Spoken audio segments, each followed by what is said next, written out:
Waiting to clap again.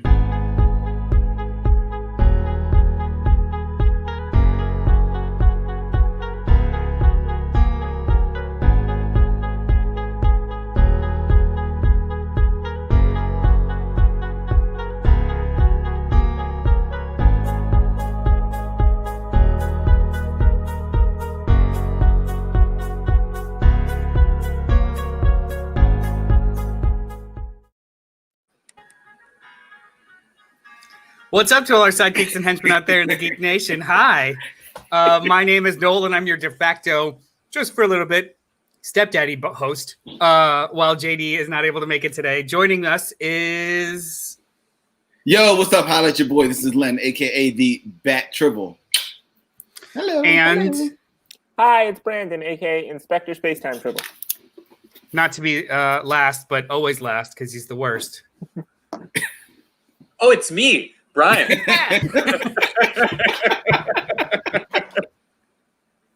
How you guys doing this morning? Doing good. All right, so we found out about an hour ago that JD couldn't join, and we're slapped this together. And Len told us that it's going to be a much tighter ship, so he scares us. He threatened before we went live. He threatened us, and you should all know that if any of us starts blinking erratically, it's because we need help. But if we put in Morse code, JD is not here. What the f? Oh boy. Oh yeah. I mean, we could. I mean, please stop. Please don't stop watching. Please don't stop listening. But in all seriousness, though, everyone give JD some love because he's going through something right now. So, like, go on Twitter and say, like, "Hey, JD, we love you." He's fine. Everything will be fine. It was just an emergency. Okay, wait, real quick diversion. Yeah. Okay, this is the first. Wait, the first time in 2 minutes. Okay. And this is not a tight You've ship. got letters. Or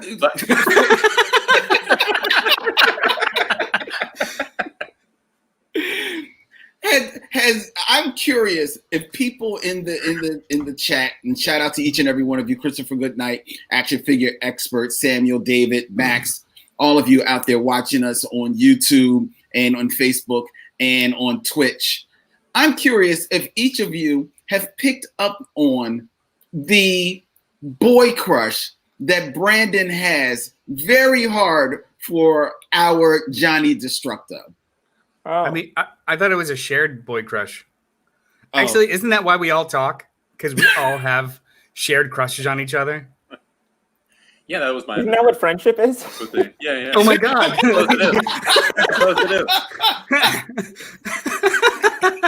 Well said. Well said, Brandon. Well said. I'm just gonna, instead of saying these are my friends, these are my crushes, I'm just gonna I'm gonna socialize that as much as possible to see how many people just like weirdly look at me. Less and less, the more you do it, right? Yeah. Well, I mean, it's my job to normalize it. Get it? Yeah. Sweet. It's a man crush, not a boy crush. Oh, sorry. I presume that's JD jumping in to truly verify, like it's masculine.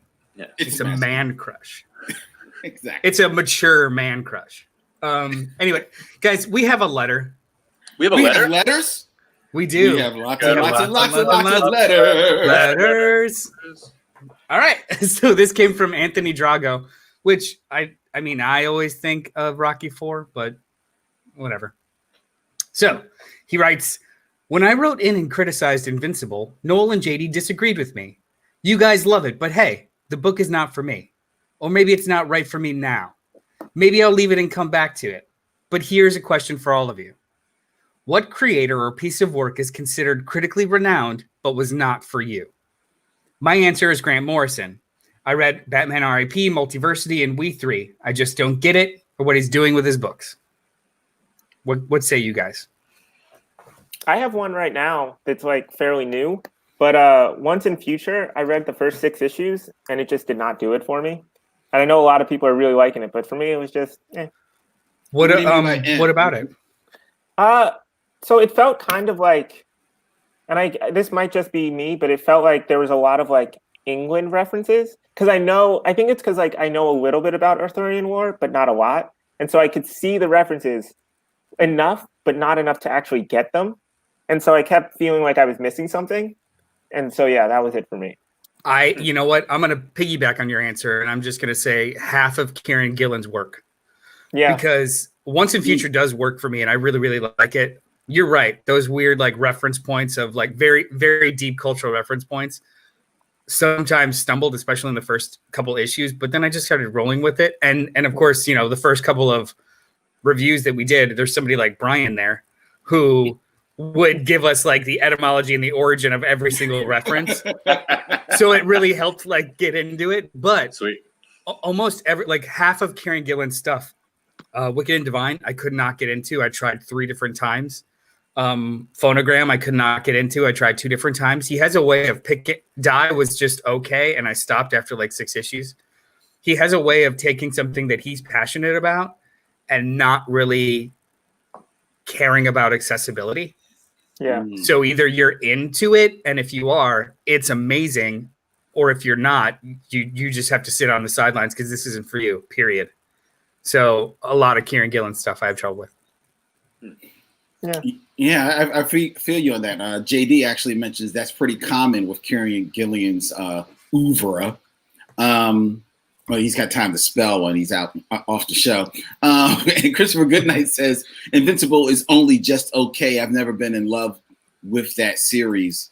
The book that immediately comes to mind to me, he was mentioning Grant Morrison, is a lot of Grant Morrison stuff. I like Grant Morrison as a writer. He has big ideas. I just think sometimes his ideas are so big that he doesn't stick the landing with a lot of his, with some of his work, the work that I have found.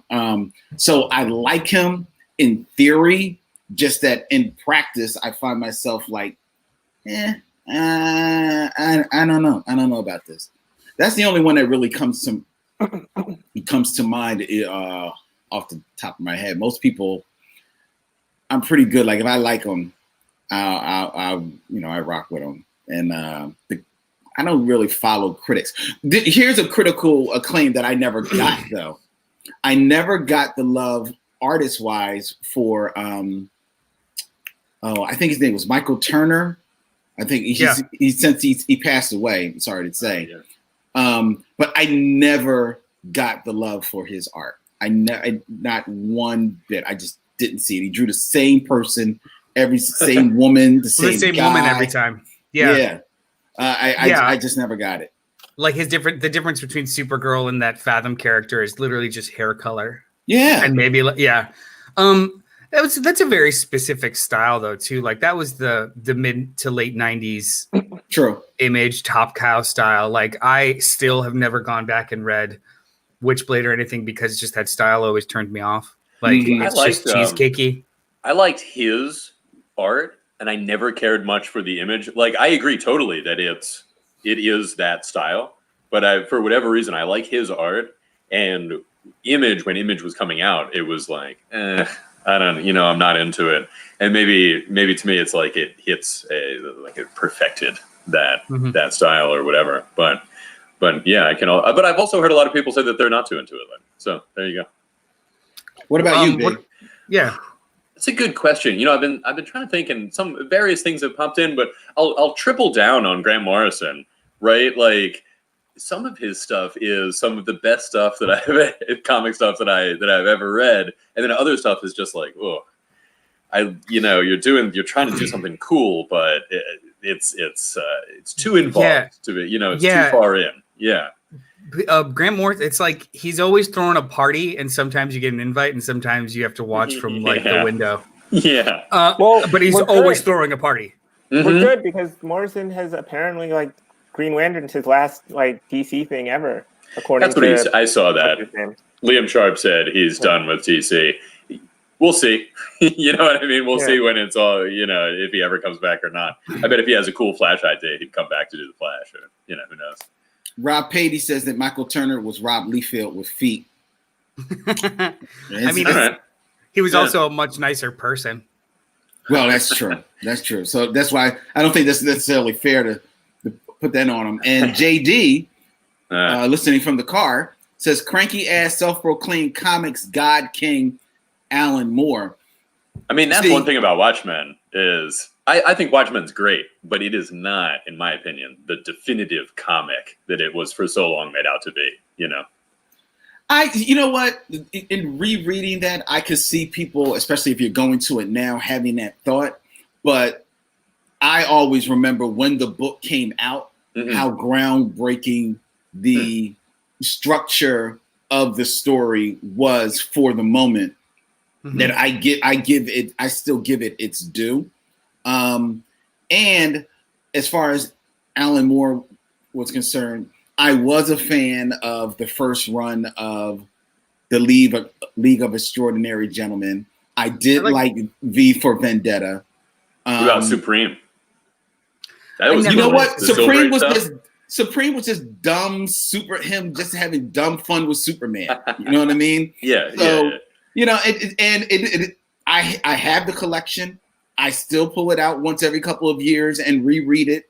So, while I don't get the comic god thing about him, because he still is playing with, characterizations of characters from before in all of those properties, I still give him his due.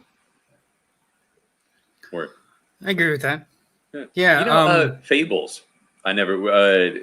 It seemed like the kind of thing that I would love. And to be fair, I just jumped in at one point, and I was not as into it as I would have liked to have been. But people love it. People say it's the greatest. I think you would like it more. Alley. Yeah. What that? That's like totally up your alley. I know. That's the thing. That's why I was trying to find one that I would like. Yeah. It's not just something that I'm not going to like, but something that I would like, but just didn't get into. Yeah. Brandon, what were you saying? I was going to say, I forget what the Jack book was, but that seems like Brian would really like that one in particular. That was like Jack of Fables. Yeah. And I heard cool things. And like I said, I just jumped in at some point, and it might have been later in the run when it wasn't at its peak. So I'm not writing it off. Fables is my favorite comic book series of all time. Really? Yes. All right. It's in my top 3. If you say so. I read then the first. I read the first like 30 or so issues and really, really liked it, but I just fell off and never went back. But I mean, if you guys want to do like a slyly make that a book club at some point, let's do it boldly. But the only thing about you guys read Lucifer? Go ahead, Brennan. Only thing about making a book club is I think the first arc is kind of weak. So I was just about to say the same thing, Brandon. I would be down for making it a book club, but you definitely have to read the first 2 arcs. I mean, the first arc is like a noir kind of murder mystery. It's not that bad. Yeah, but you know what? The vibe of the book changes so much because I think, especially back when it was put out, they put it out there. You test the waters, see how it goes, try to make it pretty much a complete story as much as possible, and then you see what the demand is. And then when people are still with it, now Bill Willingham, the creator of it, has the license to really go afar with it. And that starts in the second arc. You really need to read the first 2 arcs. And they're not long. They're not long at all. I mean, I would do that. I'll tell you what, you guys read Lucifer. I would even, oh wait, if this is our like favorite read, no, it's not gonna No. No. Not at all. I'm saying I'm gonna make it hard for you. I'd make you read like Power Rangers or some shit. Like I wouldn't just pick something I think you like. All right. Yeah. Well, no, that was the whole point. It's something that you think you like. No. Well, I mean, I think you would like something, but not something that like is literally in your wheelhouse. Like Fables is something that people would be shocked you've never read. No, I meant because Len said it was his favorite comic of all time. I do it for that reason. Yeah, sure. yeah. No, not to derail this, but Len said we were keeping a tight ship, and I feel like we've completely gone away. We're off the rails. Well, that would be railing us, wouldn't it? Right? That's to the rail. I think that. When the captain's not here, the boys will play. That is a perfect segue. Thank you for setting me up to talk about this week's comics. First up, which I swear we've all read. First up, we have Empyre number 6, which is the end of the Empyre event. Endish. Diamond has this to say. Who will rule the Empyre? There can be only one king of space, and it's the last liege standing. But as combat rages on, the clock ticks down to catastrophe. catastrophe, whatever. Probably Catastrophe. Will the ultimate interstellar weapon fry planet Earth before or after all sentient life on the planet becomes wiped out? The Avengers and the Fantastic Four are tested as never before. Empyre comes into a pulse-pounding finish. Written by Al Ewing, Dan Slott, with art by Valerio Schiti. What do you guys think? Has pulse pounding changed definitions since the last time I heard of it? Because that was not this for me. Oh, he comes out the gate with shade. I thought it was like, I thought this event started really strong, and then each subsequent issue I felt like kind of got less and less interesting. And also I feel like it didn't focus, like the things it should have focused on were very like minor. Like the Hulkling stuff was interesting, and I feel like they didn't really focus on it enough. And like the thing with his grandmother, like I feel like that reveal, I don't know if people know we're spoiling, but we're spoiling it. I feel like that reveal should have been a bigger moment, and it was like 2 pages or so. And I just felt like, I felt like overall the event it felt unfocused, I guess. Yeah, I kind of agree with Brandon. Like, I felt like it started off with a whiz bang, and then it just felt less and less significant as it went on. And I think that's because they tried to, even though it wasn't a huge event, they tried to event this thing and kind of have it happening in so many different books that I think if they had just kept it to just the Empyre book, the meat of the story, and that was all, it could have been that much more enriching and that much more fulfilling a read. Artistically, it's beautiful. You know, there's some storytelling things that I found a little bit hard to suss out in this issue in particular, because it's jumping back and forth between 3 different locations, and I don't think that locations are as defined in the background, so sometimes you would lose sense of exactly where you were. Sometimes I read it as purposeful, and sometimes I read it as just a problem of the art. But in the end, while I don't mind a story that sometimes starts big and then ends small, the way that this ends small, it really ends small in like the last couple of pages. You really didn't have the idea of who the big antagonist was until you literally turned the page, and I mean it just fell flat for me. I wonder, Christopher Goodnight pointed out, is it just me, or is this the fastest Marvel has ever finished a crossover event? And I wonder about that. That's publishing. Yeah, because it came out like almost weekly. I wonder if that might have anything to do with it was done. Yeah. It was supposed to be completely finished originally in like June, but the global pandemic pushed it off. Yeah. Like it was done. It was only supposed to be monthly with a skip month, but because of COVID, they just worked ahead, and then the first 5 issues did come out weekly. They were pushing out the tie-ins that were important at the same week and telling you like read this first, because it wasn't coming out as measured as it was supposed to. I think I think is great. Were in it too. Oh, the coming out quickly, yeah. Yeah, I was great. disappointed that this one didn't come out 2 weeks ago. Yeah, we waited 2 weeks on this. Yeah. I had a separate experience from you guys because I thought this was great. Mm-hmm. I didn't like the beginning of this event. Like the lead-in issues were kind of fun, like the Meet the Skrulls and the Avengers Zero. I was like, oh, it's cool. But the first 2 issues of this were boring as hell. I did not like it. Okay. But reading the tie-ins that I wanted to read, not the ones that I thought were necessary, but like the Emperor Hulkling tie-in, the X-Men tie-in books, some of the crossovers, I just started really falling for it. And then this Spine book, I really like it. It didn't feel like an earth-shattering event, but it felt like a really solid mini that I think I might just go back and reread someday. Like a lot of these events just happen and they're whatever. Mm-hmm. I think I might actually like collect this someday or reread it.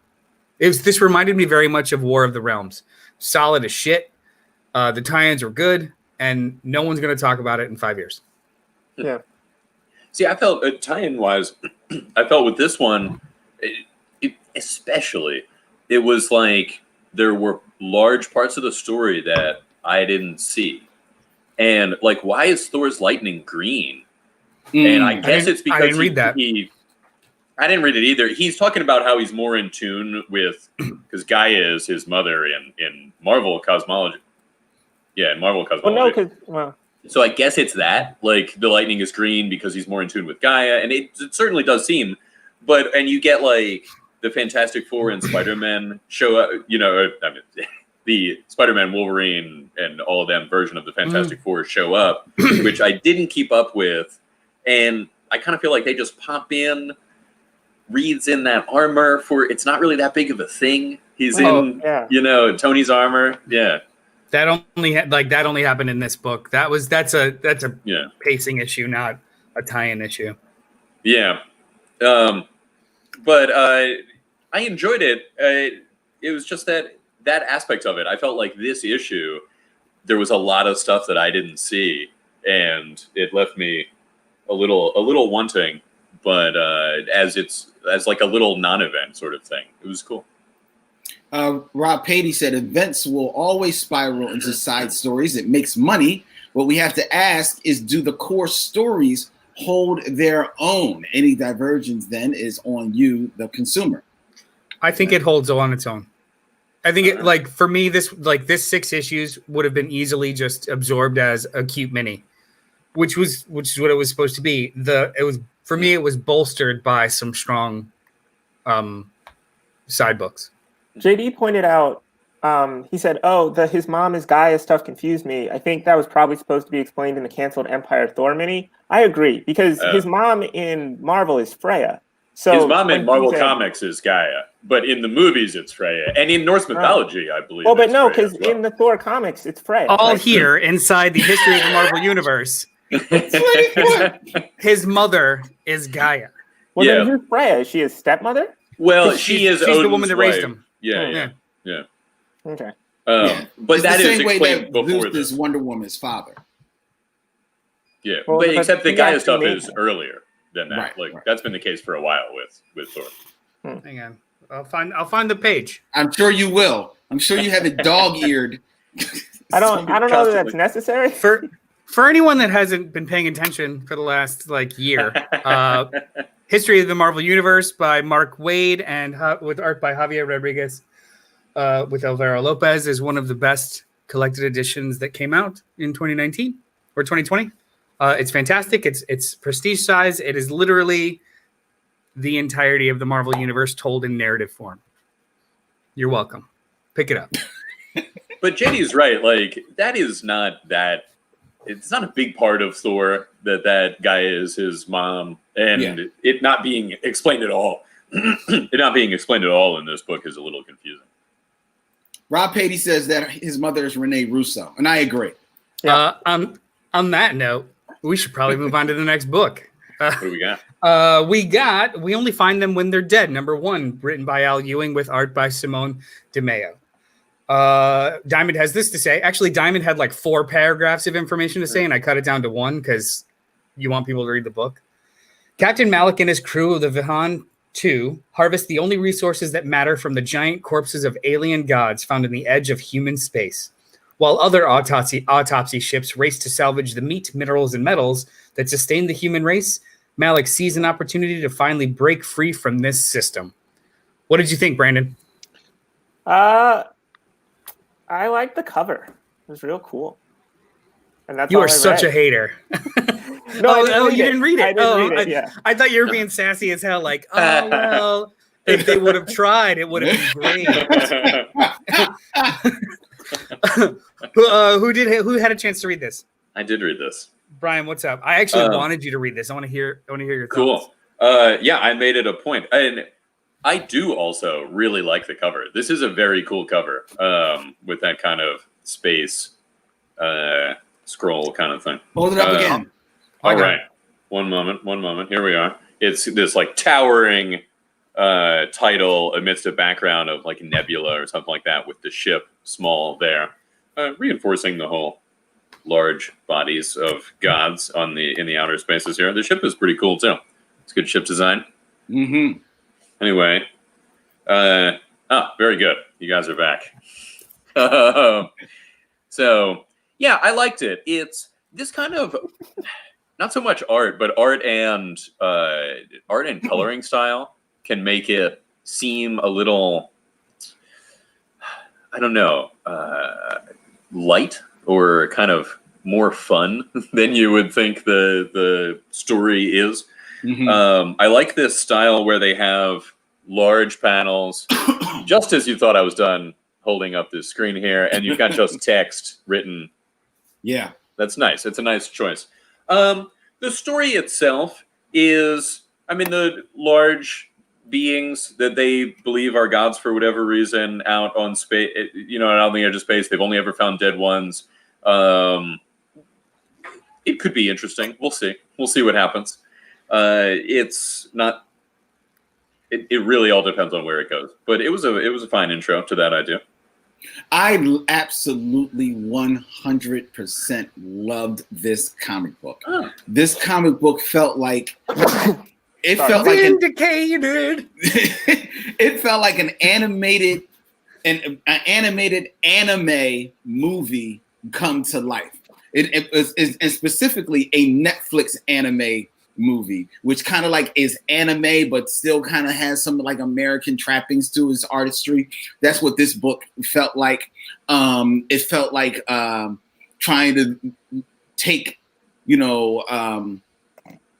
tried and true concepts and do something different with them. They're doing the autopsies of dead gods in space, and like I thought that was just going to be some, okay, they don't mean literally do an autopsy. No, they took out a scalpel and started cutting at first of all, it was a literal god laying there dead in space. And then they took out a scalpel and started cutting at the corner of their mouth. I was like, oh, they're really doing this. I loved the idea of just a bunch of autopsy ships getting to a location, scavenging and claiming pieces of the body like it's the Old West or like the frontier, where you literally just have to like run, race, chase, put your stake down, and if somebody doesn't like that, they might fight you for your claim. Like exactly, it's just, all of that right, stuff was so cool to me. They call it an autopsy, but really it's a mining. Exactly, exactly. It's dead wood in space. It's really what it was. And that's why I loved everything about this. I even liked the quick little one-page intro to the captain as a kid, and these people killed his parents, and you've got like this team of 4, and then you've kind of like got this Winona Earp type of like singular chick who's kind of like policing everybody. I mean, I just thought this, and I thought the artwork, I agree with what you said, B, about how sometimes this type of art style can give a lightness to a story that maybe is supposed to be, deeper, you know what I mean? Feel like a little bit more grittier. But to me, that was just the anime style of it coming out. And I really like that. I'm not too into anime style, so that's just like a personal preference kind of thing.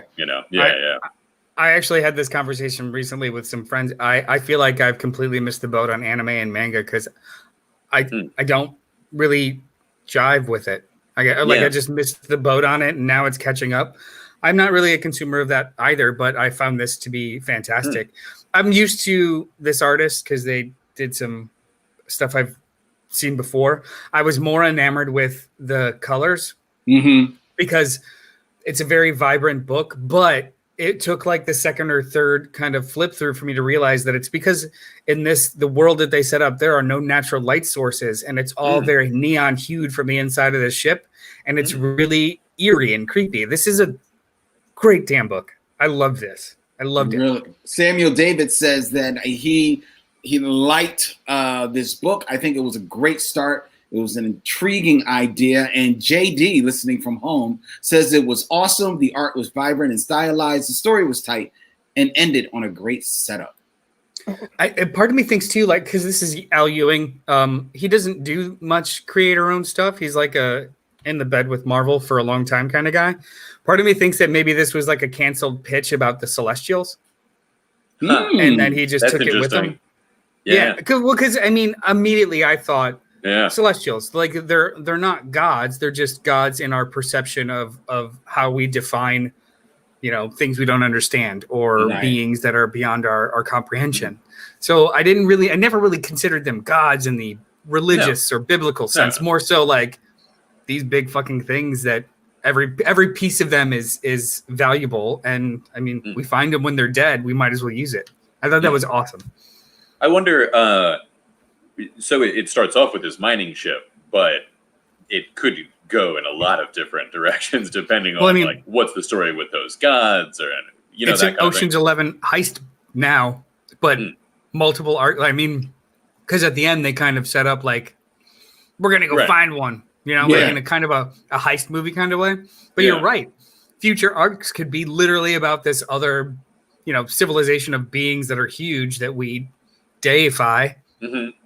Or these And people why who we can used to see be them. miners before they got that involved in too. whatever they're up to now. Yeah. This is cool. This is a really good start. I like this a lot.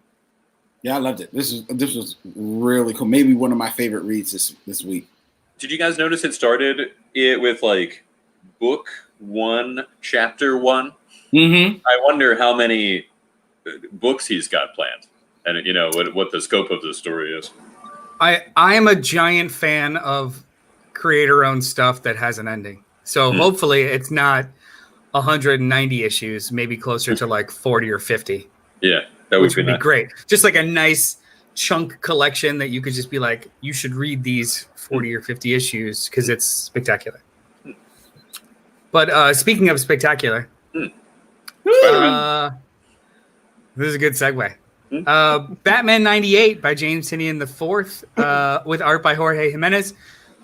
Diamond has this to say: Batman is at his most vulnerable following a massive dose of an experimental new Joker toxin. With the Dark Knight haunted by demons and visions, it's up to Harley Quinn to protect him while he recovers, because Punchline is on her way. This is the fourth chapter of the Joker War. What did you guys think? It was fun. It was a lot of fun. The Harley Quinn and Punchline stuff was good, but it was just background. The Alfred and Bruce Wayne, I am just of the mindset that I'm like, when is Alfred coming back? And so all of these things, I'm like, I guess he's dead now. Like this, whatever. This scene was awesome, where he regains himself and he's like, I am Batman, and it's in the cape. The word Batman is written. That makes the book by itself, in my opinion. So this whole series, since James Tynion has joined the book, I've had just kind of like, depending on his artist, it's just like, that's fine. It feels like retread. It feels like something I've read like 1,000 times before. I wasn't really into it, but I kept sampling back and forth. But when I found out about Jorge Jimenez doing the art for this whole arc, I'm in for Joker War. It's been fine. It's been fine. It's been fine. This issue was awesome. I absolutely loved the fever dream of Bruce Wayne's version of Alfred talking him down. I absolutely loved him like persevering through. He's been high the last 3 issues. Right. I loved him persevering through that kind of fever dream, and his response right out of it is that large panel of I'm Batman. I even liked Harley Quinn's fight with Punchline because it was like a lot of really good characterization between the two of them going back and forth. Mm-hmm. This was a great issue. I really don't have much to say other than I really dug it. I dug it a lot. I actually found myself, despite myself, liking the issue as well. I liked Harley Quinn and Punchline. I could give a fuck about Punchline. And Harley Quinn has grown on me because I liked her when Paul Dini created her. So she's grown on me, and I'm used to her place in the comics now. I like the little commentary that Punchline gives her. Oh, you think you're hot shit now, because you're believing your own hype, because people have hyped you up so that you're almost like the number one chick in DC. But so I did enjoy that. what I especially liked, speaking to the art, was that their fight was visceral. You felt the punches, you felt the kicks, without it being titillation. There was no like gratuity, no gratuitous, imagery to their figures in the fight. The Batman and Alfred stuff, while I thought it was cool, I thought this was yet again Batman having to be told, lean on your family. How many times has he been told to lean on your fucking family? Yeah. So that got a little annoying. However, I liked the beginning scene, which was, even though he's in a fever dream, he's kind of like dreaming of a scene that happened before, when he first discovered that, oh, my batarangs don't have to just be, like darts or anything like that. I can do many things. My whole suit can be a literally a utility belt. I kind of liked him putting voice to that idea that is pretty much, born true over the years. And then I liked at the end, after he wakes up, I like that Batman does not have any problem with Punchline, because Batman should not have any problem with Punchline. Yeah. And even a high or coming down from a high Batman should be able to take Punchline out in just 2 seconds. And I like that we don't see him take it out, because that's how long it should take. And I loved him going for the battery to reset everything. I'm like, I ain't even mad at you. That's a little old school little joint. That's like kind of fly. That shit's cute, but as soon as it becomes like a bat street luge, I'm out. I'm never forgiving that. Like, that belongs in the 66 show, and there it's cute. Here it's like, no. On Punchline, I realized this issue that I'm just going to look at Punchline as a Harley Quinn character. And that makes her way better for me, where like I see her as a character for Harley, as a character study for Harley. Like when Harley interacts with her and how she's like, oh, you're who I used to be. And like how Harley has to interact with her. And she's like, well, I kind of want to punch you because you remind me of myself. But I also kind of want to hug you because you remind me of myself. Like looking at it from that perspective, it makes it makes her much easier for me to deal with. Adversely, that scene could be taken as the writer trying to describe to us that she's explicitly not Harley Quinn. Yeah. Right. So she wasn't weaponized and or brainwashed like Harley was. She sought it out and radicalized herself. Like there was no active participant in turning her. Like Harley had everyone read Harleen. That was great. Had it done to her, she was a willing participant, but had it done to her was radicalized. This woman was like sought it out and was missing pieces to begin with. So it would be interesting to see if they decide to somehow try and, I don't know, make the presupposition, like supposing like Harley becomes a mentor of some sorts, or I want a Harley tries to get her out of it.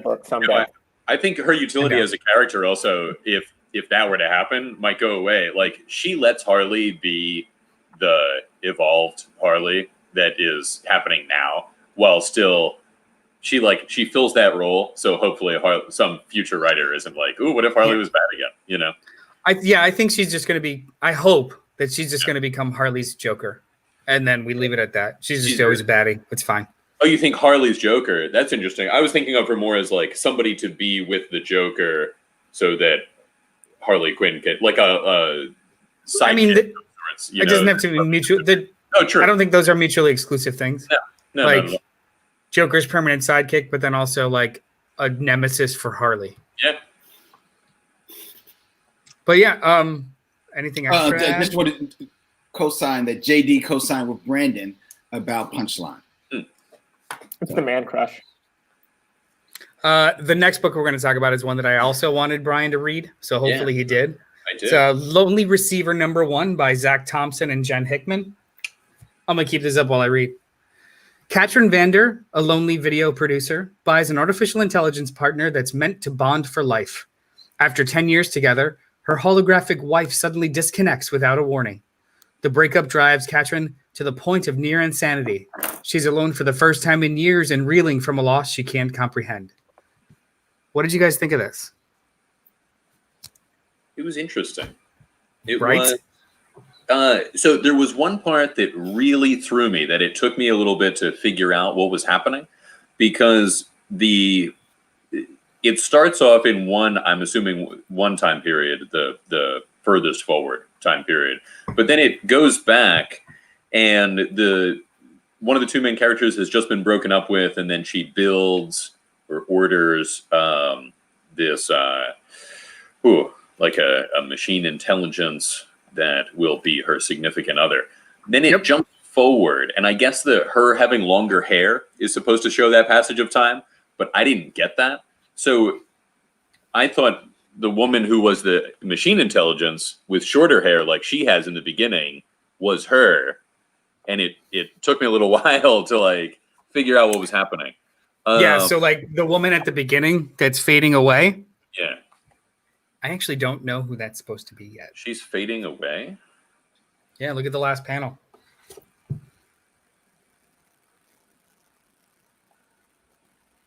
You think that's her fading away? I do. I think that's her being like uploaded. Oh, like her hair streaming upwards, you mean? Yeah. Oh, interesting. Yeah, it's a progression too.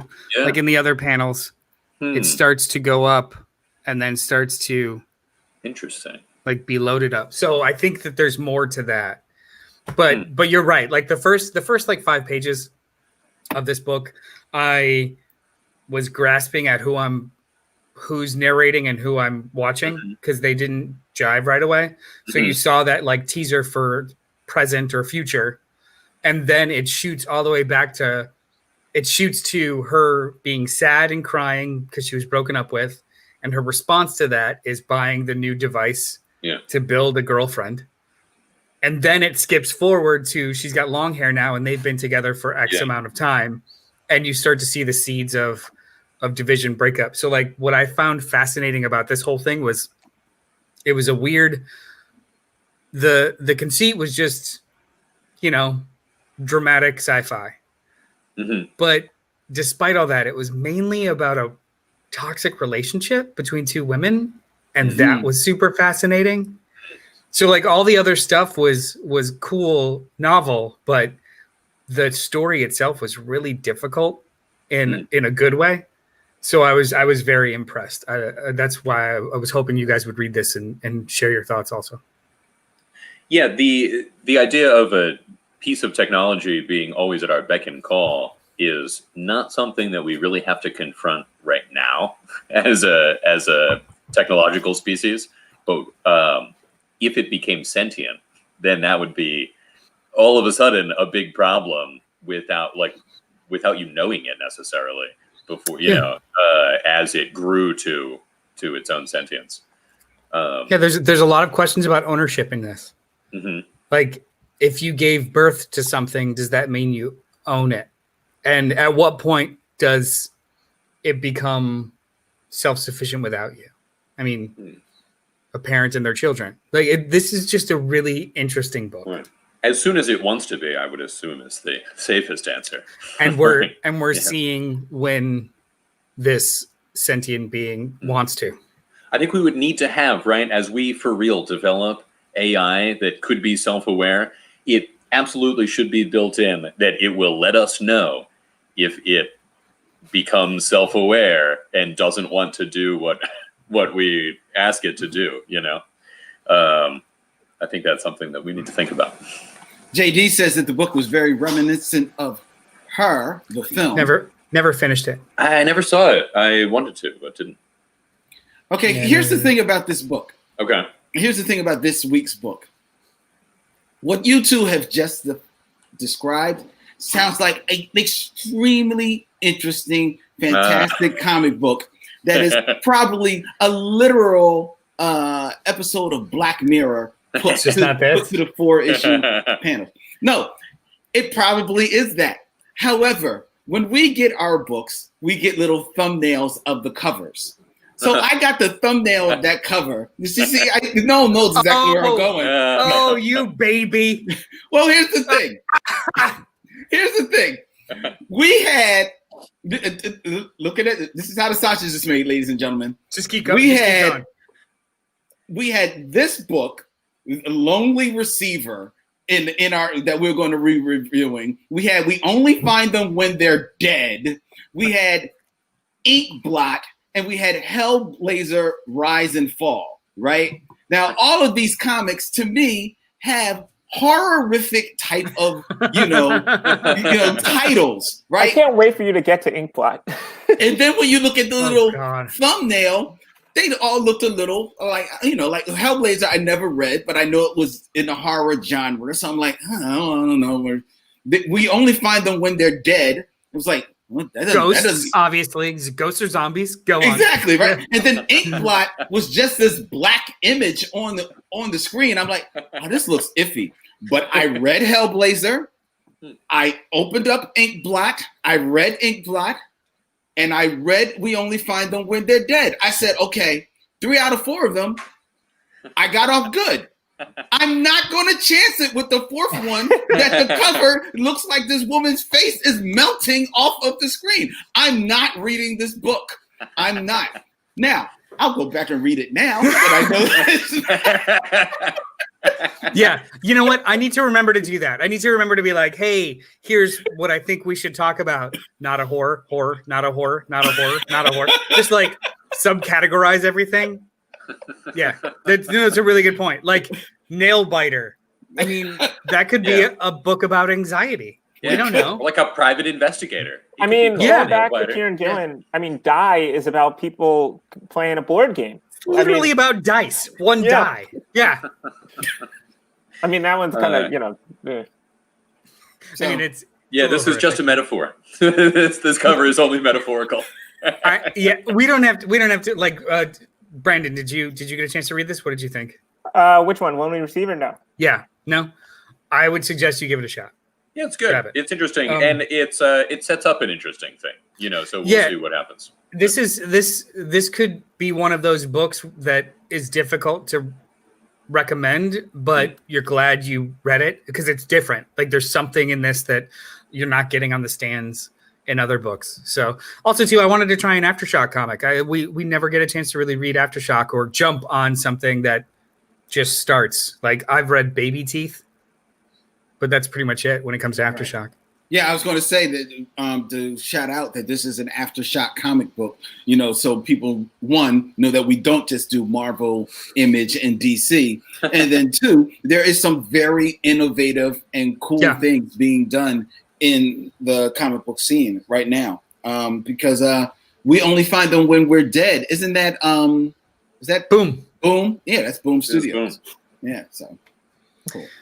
Yeah, well, you know what? Let's talk about another book that's not one of the top 2. And that's called Inkblot, written by Emma Kubert with art by Rusty Glad. Actually, it's not an art and writer duties. I think they both worked on both together. Mm-hmm. So it's Emma Kubert and Rusty Glad.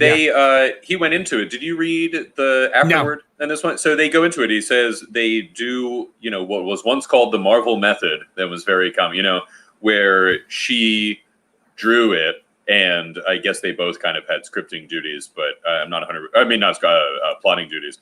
And she drew it, and then he scripted afterwards. Well, 3rd generation comic artist Emma Kubert partners with up and coming curator Rusty Glad to deliver a high fantasy epic. This new ongoing series follows a powerful sorceress attempting to correct her greatest mistake: the creation of a magical cat that can travel through time, space, and reality. The cat threatens to unravel the fabric of the universe, doesn't care, and just won't listen. I didn't read this before I read the book, but that's the whole book. Yeah, I liked how you said high fantasy there. High fantasy. I want that to be the new way. So they hyphenated it? It should just be high fantasy because it's a modifier, but it's high dash fantasy. So it's like high fantasy. I didn't care for this. I thought it was boring as hell. Yeah, I thought the art was really great. I thought the story was especially boring, especially because I did read the description beforehand, and I was like, "This is exactly what I read." Well, I'm gonna be honest. Like, this took me a while to read because it was it was so incredibly dry. Like you open up the first page and there's more. I mean, I like to read. I read prose. That's fine. Comic books is a different medium. There was 5 to 6 pages of tons of text boxes telling me a story that happened already. Yeah. Like, show me, don't tell me. And honestly, I probably don't need to know the history of this world for 5 pages before just getting to the library. Mm-hmm. All I need you to do is get to the library. So this was very pedestrian.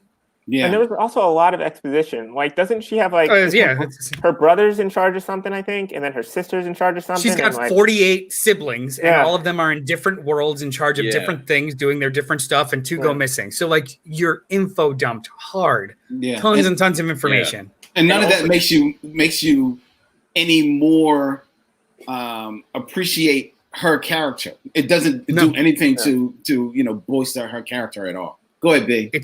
It's reading the appendices before the story. It's sorry. And also still it's kind of, if not confusing, at least a little misleading of a way, where there's all this exposition and it talks about how like her older brother is king, and they just look like people from the Middle Ages or so.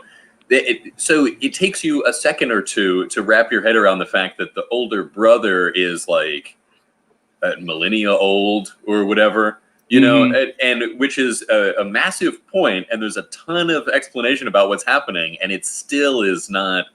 It doesn't hit you with that fact to encapsulate that they're like the 6 oldest people in this realm. Yeah, none of it sticks. None of it sticks.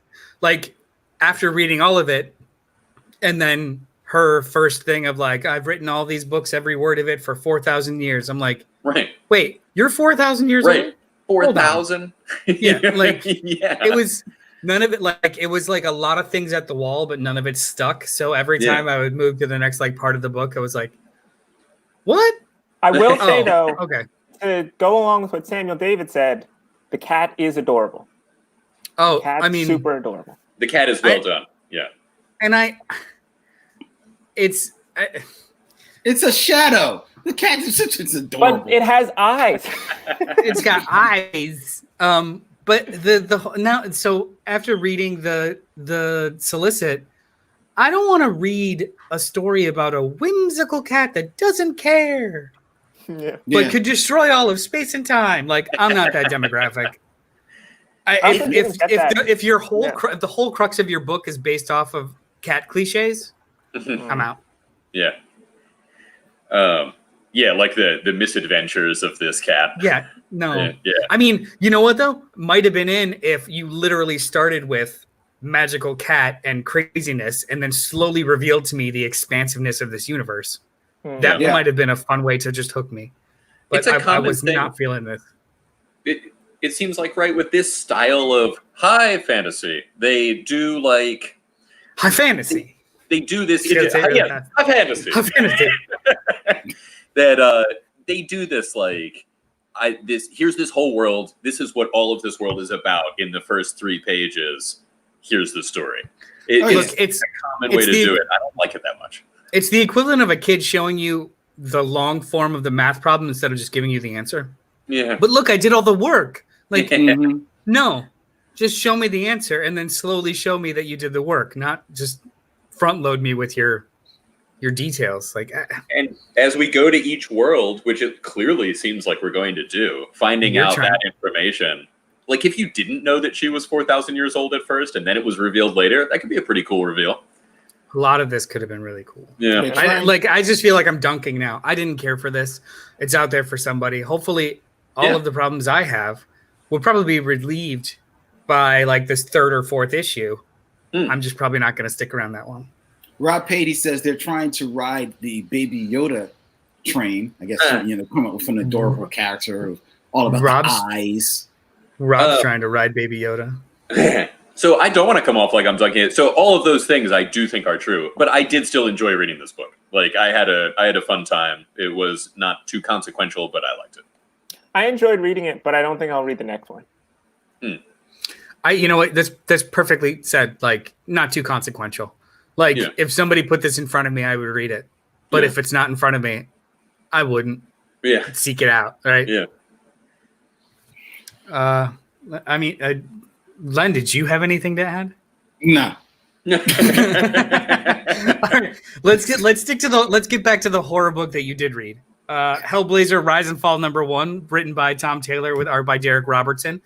Diamond has this to say: a billionaire falls out of the sky and is gruesomely skewered on a church spire. Bizarrely, angel wings are attached to his back. More to follow until, hallelujah, it's raining businessmen. Detective Aisha Bakari is stumped by this until she's visited by a childhood friend, occult investigator, John Constantine. How do these killings tie into the first death on John's hands? How does this involve heaven and hell? Even if this is some kind of giant's fault, will Constantine be happy to let a few more rich bastards fall from the sky like a vindictive Robin Hood? Only time will tell. Len, what did you think of this? I love this, I did. You're off the show. We're done. We're done. This was a what is it? Super prestige sized issue. Yeah. And so that's like, isn't that like the original format for like the Black Label comic books? You know what? What's original anymore? That's so like true. the first handful were supposed to be like only kind of this like super prestige style, but then it seemed like they switched some things to Black Label after the fact. So there was a couple of stories that became like the Three Jokers is Black Label. However, it's in normal size format because I think that was done after the fact. Same with the Batman one, Scott Snyder and Greg Capullo. I think Strange Adventures. Yeah, is Strange Adventures Black Label? It is, but it's not in a Black Label format. Right. It's just got the Black Label on it. The label. Yeah. Either way, I don't know whether or not this story is canon to John Constantine as far as his origin, because I didn't know anything about his origin, so I enjoyed reading what ostensibly is his origin. You know, a young John Constantine. I like Tom Taylor, right? He wrote this, right?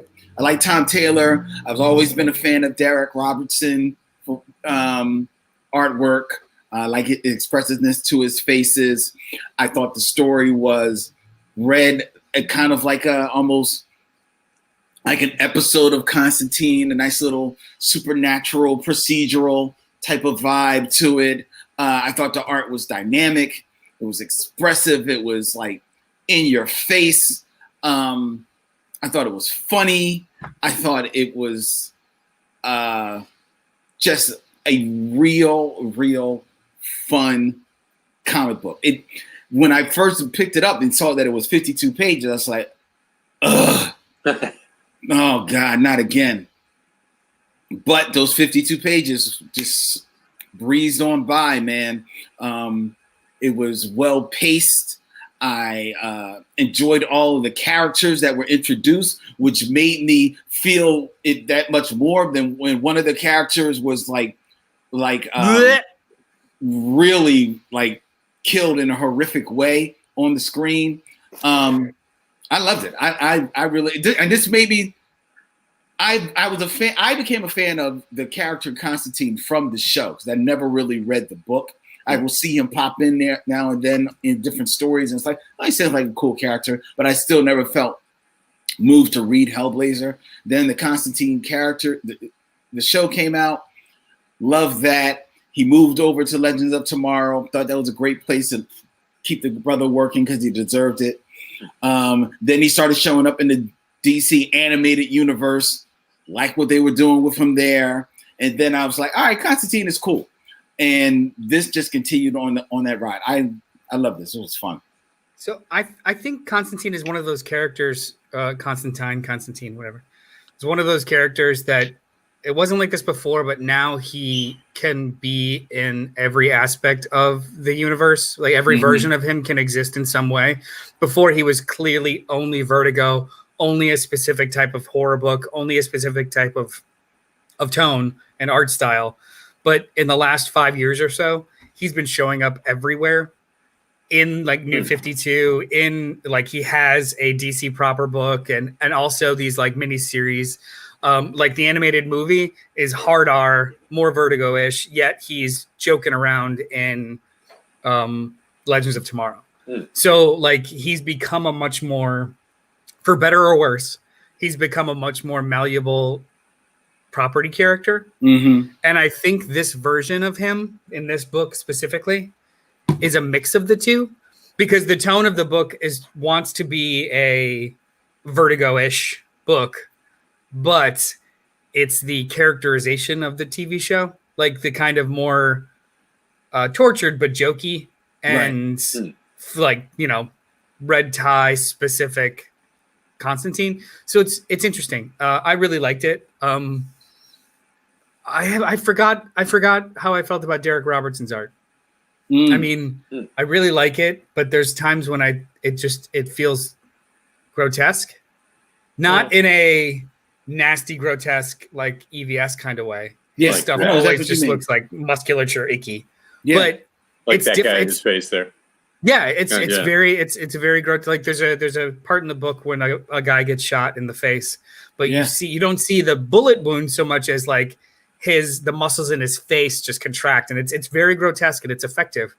I just for the first time recently started reading Transmetropolitan. And where you got to start. Yeah, which is much more the lines aren't as heavy and it's a lot more detailed, and this is more like his art style in The Boys, which I didn't like. So I'm trying to channel Transmetropolitan Derek Robertson and not Boys Derek Robertson, and this is kind of in the middle of the two. I like this a lot. I don't know if JD's in the chat, but I feel like, is anyone reading the Cy Spurrier run? Because I've seen a lot of comparisons.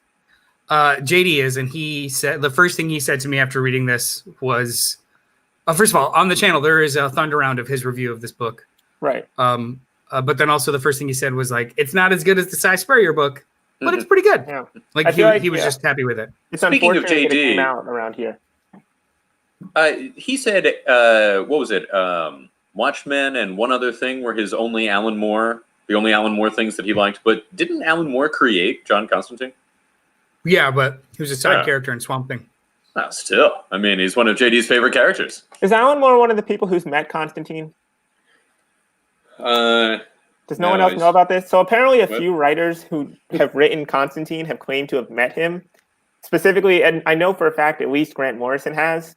He was like, I was at a bar and John Constantine walked in and he said hi and then he left.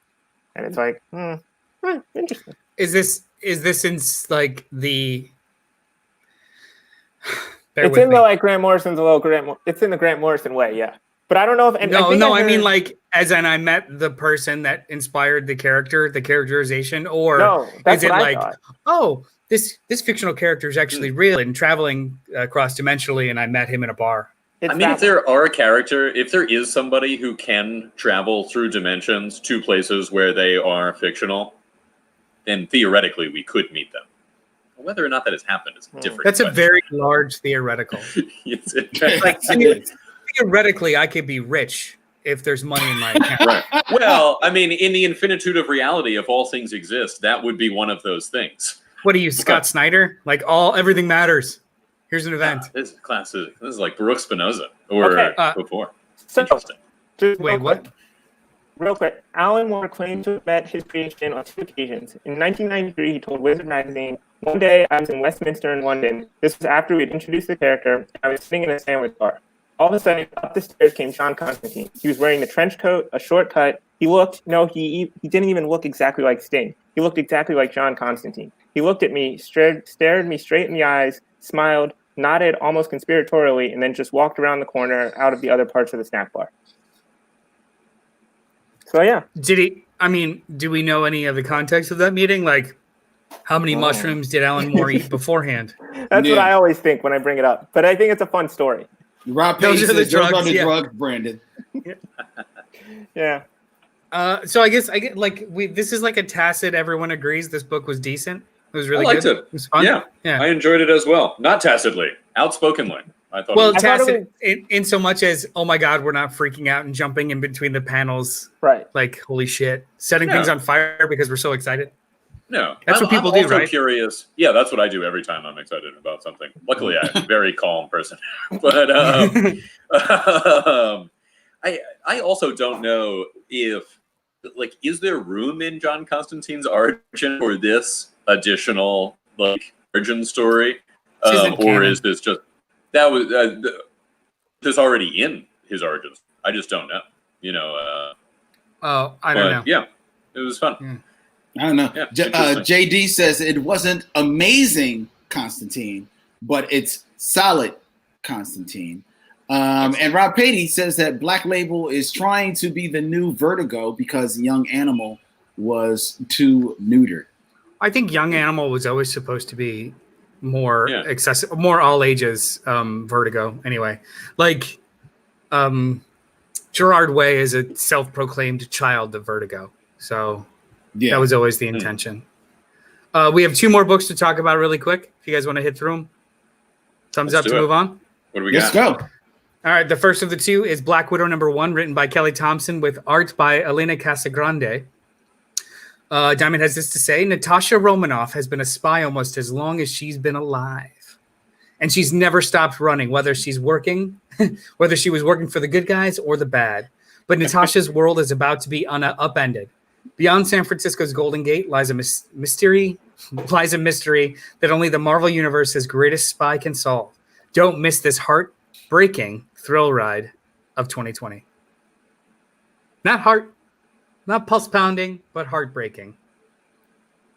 Black Widow #1. I thought this was fun as hell. So I've never really loved a Black Widow book. She's always been to me, she's in line with like characters like the Punisher, or Winter Soldier, characters that are awesome as a part of a cast and great when they jump in and surprise you, but carrying their own book usually don't hold on very long. However, in the last year, I read Mark Waid and Chris Somney's tight 12-issue Black Widow run, and it was fucking perfection. Mm-hmm. So I came in with that baggage, and this was still pretty dope. Like, the art was fantastic. The story is something that I don't remember having, like, being a Black Widow story that's told before, where she disappears and we find out where she was, and it's kind of like, what? Even the cool little cliffhanger at the end as to what character is potentially behind it all. I was like, I haven't seen him in a long time. That's kind of cool. I like this a lot. I would totally keep reading this. What'd you guys think? Yeah, I don't think it's a story that I've read from the Black Widow before. I think we've read stories similar to this before, but usually they take one of their bigger properties and assign it to them. So to assign it to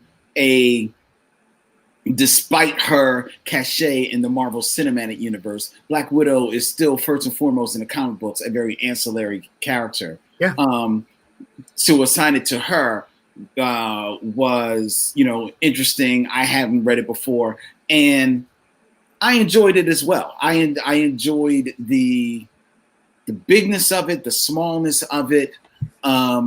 I enjoyed the artwork for the most part. I don't like the Captain America, but he's only in for 1 page. Oh, so yeah. it works. That was going to be my biggest nitpick. This artist, Elena Casagrande, draws Captain America like a 12-year-old boy in cosplay. Yeah. I hated it. Complete Even the with a giant homemade star. shield. hated it. The giant star on I the hated shield it. too. Oh. Yeah, It's the only thing that took me out of this entire book. it did. It took me out of the book. Everything else about the book I thought was actually very well done. The artwork, for the most part, despite that, was great. She draws a great Black Widow, Natasha. Oh, yeah. She draws a great Hawkeye. She even does a good Winter Soldier. So I enjoyed all of that. Actually, outside of that Captain America thing, the only thing about this book I didn't like was the cover, because I don't think the cover sells the book well. It's not a bad drawing, but I just don't think that it is. I think the cover's trying to do a little bit too much. But for the most part, I enjoyed this nice little caper for Natasha. He looks like a sad boy. Yeah, he looks like a sad little boy. Yeah, his costume looks weird. It looks like he's a good boy. Like he's a sad little boy. He looks like cosplay. There's a gravitas to Captain America. It's like not even just in art, just how he's written on the page and how people respond to him in the entirety of the Marvel universe. And that was not this dude. Nope. Nope. JD says this was off to a great start. Reminded me of Long Kiss Goodnight, and I could 100% agree with that. I could definitely see. Long Kiss Goodnight is a movie worth revisiting. Check that out, ladies and gentlemen. Great Did book. you know in the beginning of that movie? Did you see her as a spy, or did it start off with like I've been so long? That was a good movie though. It was in the trailers though, so like it wasn't. Well, okay, yeah. Well, I mean, she like catches a knife or something that's thrown at her, right? In the trailer. I mean, and then it shows her being a spy. Yeah. Well, that's what spies do. No? They catch knives that are. They catch knives. Yeah. You get a little of this like Nick Darrington kind of looking, and we were just talking the last week or the week before about the line work showing momentum, which I thought that was good. The art style is great. I was bored by this book. Like, I mean, so I, like you said, Noel, you never really follow Black Widow or Punisher or whatever. But for me, when they show up in a book, I'm like, these non-power. Who are these people? Yeah. And nothing really grabbed me about it. The art I thought was good. To Len's point, like, this art should have been on the cover. I think would have been a better selling point for the book because the art is probably the best part. Like, I don't know. Natasha's in some spy intrigue. She's met whatever, and they got to find her. I was like, well, whatever happens. I think she's a victim. I think she doesn't know who she is. Yeah. Oh, yeah. Oh, no, I agree. But she's involved in some spy intrigue, which is her whole deal. It's not that she shouldn't be involved in spy intrigue. I just wasn't interested. Is this an ongoing? I hope not. I really hope not. Because to your point, Black Widow works well in small doses. Like the Chris Samney book, 12 issues, tight, in, out, done. It's so good. This should be like about 6 something. To be honest, to Brian's point, I think that while I wasn't bored, I definitely think that this would be great as 3, maybe 30 to 40 page books, because I think you could have had a little bit more of the story to kind of like really sink the hook into you to keep going. I'm there because of the art, and I'm, quasi interested in Natasha. But I think a little bit more story may have been able to hook more people. Because the action definitely does die down after the opening James Bond moment. Then the action kind of does die down for the rest of the book. Yeah. It's funny you mentioned that because like the next book we're going to talk about, the last book we're going to talk about actually did kind of go with that format, the idea of a mini but all larger issues. So it gives a little bit more, and it's a little bit more of like a OGN kind of feel, which I probably would have bought this as that, like a little bit meatier of a story as opposed to dulled out into issues. With that said, though, I did not get the feeling that this was inorganically chopped up to issues like I do for some other books. Yeah, like I think they conceived this as an ongoing. So I guess we'll just see. But I would totally like maybe pick up the first trade, read the whole thing, kind of thing, as opposed to follow monthly. But anything else? Moving on. All right. The last book we're going to talk about is Marvel Zombies Resurrection number 1. Oh, that's the other book I didn't read. Yeah, I figured. So it didn't even make a banner for it. Written by Philip Kennedy Johnson with art by Leonard Kirk. Marvel Zombies rise again. When the corpse of Galactus reaches planet Earth carrying a cannibalistic virus, Spider-Man and the ragtag group of heroes struggle to save survivors and uncover the truth. Now, this is not a sequel of the Marvel Zombies stuff that occurred before, which was 5 different miniseries. 2 written by Robert Kirkman. The rest were written by Fred Van Lente with various artists. Actually, Leonard Kirk, I think, was the artist for everything after Sean Phillips left. This is not a sequel whatsoever. Has nothing to do with that. Because this is the kind of start of a new pandemic in a weird version of the Marvel universe, which is Galactus showing up hollowed out with a weird virus. And what made this different and cool, or at least fun for me, was there was a one-shot a couple months ago called Marvel Zombies The Return, which was the precursor to this, of a bunch of heroes go into space to see Galactus like floating out in the distance, and what is that? And then zombies attack. I loved the idea of this being hive mind zombies. So it's more of like almost a computer virus or eyes everywhere kind of a thing, as opposed to just brain eating zombies. And to me, this does what the original Marvel Zombies didn't do, which was keep Parker alive for the actual plot. Oh, bye, Brandon. Have a good day. So is this not related at all to the other Marvel Zombies? Like in no way. It's just called the same thing. Yeah. Oh, interesting. Okay. Why would you do that? Because they're just relaunching a brand, right? It's reboot. Yeah, I'll tell you though, I thought that it was. I thought that I was coming in like way into something that I never read before, and for any new reader that they're trying to attract, it's an interesting strategy. Well, I mean, how so? Well, just because I think maybe not, but I think it would have made sense if they were like, "Hey guys, this has nothing to do with any of the other Marvel Zombies stuff. You should, if you're interested in Marvel Zombies but don't want to read the other stuff, come in." So that might have been a problem with the fact that we didn't talk about the one shot 6 months ago. Oh yeah, the start of this. Okay, yeah, because that was the initial the reboot. Oh my God, here's a new status quo. This is just a continuation of that, but it is still a first issue. So I got you guys to read something you never would. 2. It was better than it needed to be, and it was written by the gentleman that is writing that Last God series that both you and I, Brian, really liked. So I was like, oh, you know what? We should see if this guy also can do like the dumb stuff, not just the literative stuff. And then it was successful. I liked it. It was dumb. And honestly, too, I've wanting to go back and read Marvel Zombies for Halloween. Thought it would be fun. So this just hit me in the sweet spot. I wanted to hear what you guys thought. I like that it was successful. It was dumb. That's the benchmark. When superheroes turn into zombies as your general conceit, it's stupid. So you just make it fun while it's stupid. How about Cyclops' beam gun that Forge is using there?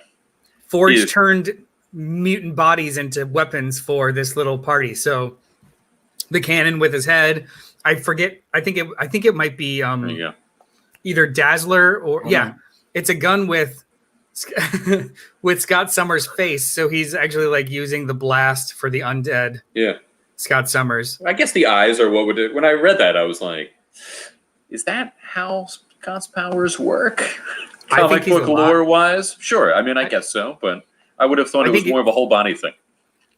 No, he's just using his head as the battery for a weapon. The same with the gun that was just the muzzle of it was just a finger. I presume that's either Dazzler or what's the Boom Boom, where she can actually just like. I think her name's Boom Boom. Yeah. Is it? Yeah. Yeah. So it's just a finger gun that actually shoots like little bombs. Finger guns. I mean, this is missed that one. Weird. Yeah. It's weird, dumb imagination, and I just appreciate the shit out of it. They raise a decent point too. The zombies, they're like once you're a zombie, it seems kind of okay. You know, you're still a bit conscious. You're in a hive mind, which may have pluses or minuses. I don't know, but it's like once people get eaten, they're like pretty stress free. It was really just the getting eaten part that was doing it for people.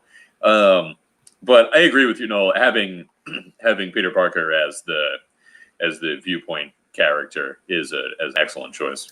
Yeah, in the original Marvel Zombies, Kirkman killed him immediately and had him eat Aunt May, which was an incredibly disturbing, indeed, memorable scene. But I'm glad we didn't go this time with that. Yeah, and the whole disturbing nature is one. This is one I would never choose to pick up on my own. None of the zombie stuff is, but it was a well done story. Oh, so I look forward to being the only one to read it going forward. Excellent. But JD likes horror. Maybe he'll read it. I mean, I'm sure he read this, but I honestly too, like, as a recommendation, you got to be real specific for this kind of book. Like, I would not. It's not even going to be at the top of my stack. I would not just be like, guys, put everything aside. Make sure you read Marvel Zombies Resurrection #2. It's amazing. Like, this is a really specific book. Yeah. I'm glad y'all liked it. Well, before we finish talking, we are finished talking about the book, so deal with it. But before we move on to the next segment of the show, Brian, is there any stuff you would like to say? I'm constantly asking JD this question, and I don't pay a lot of attention to the answer, but he is at patreon.com / Johnny Destructo's. No, just Johnny Destructo. Johnny Destructo. All right.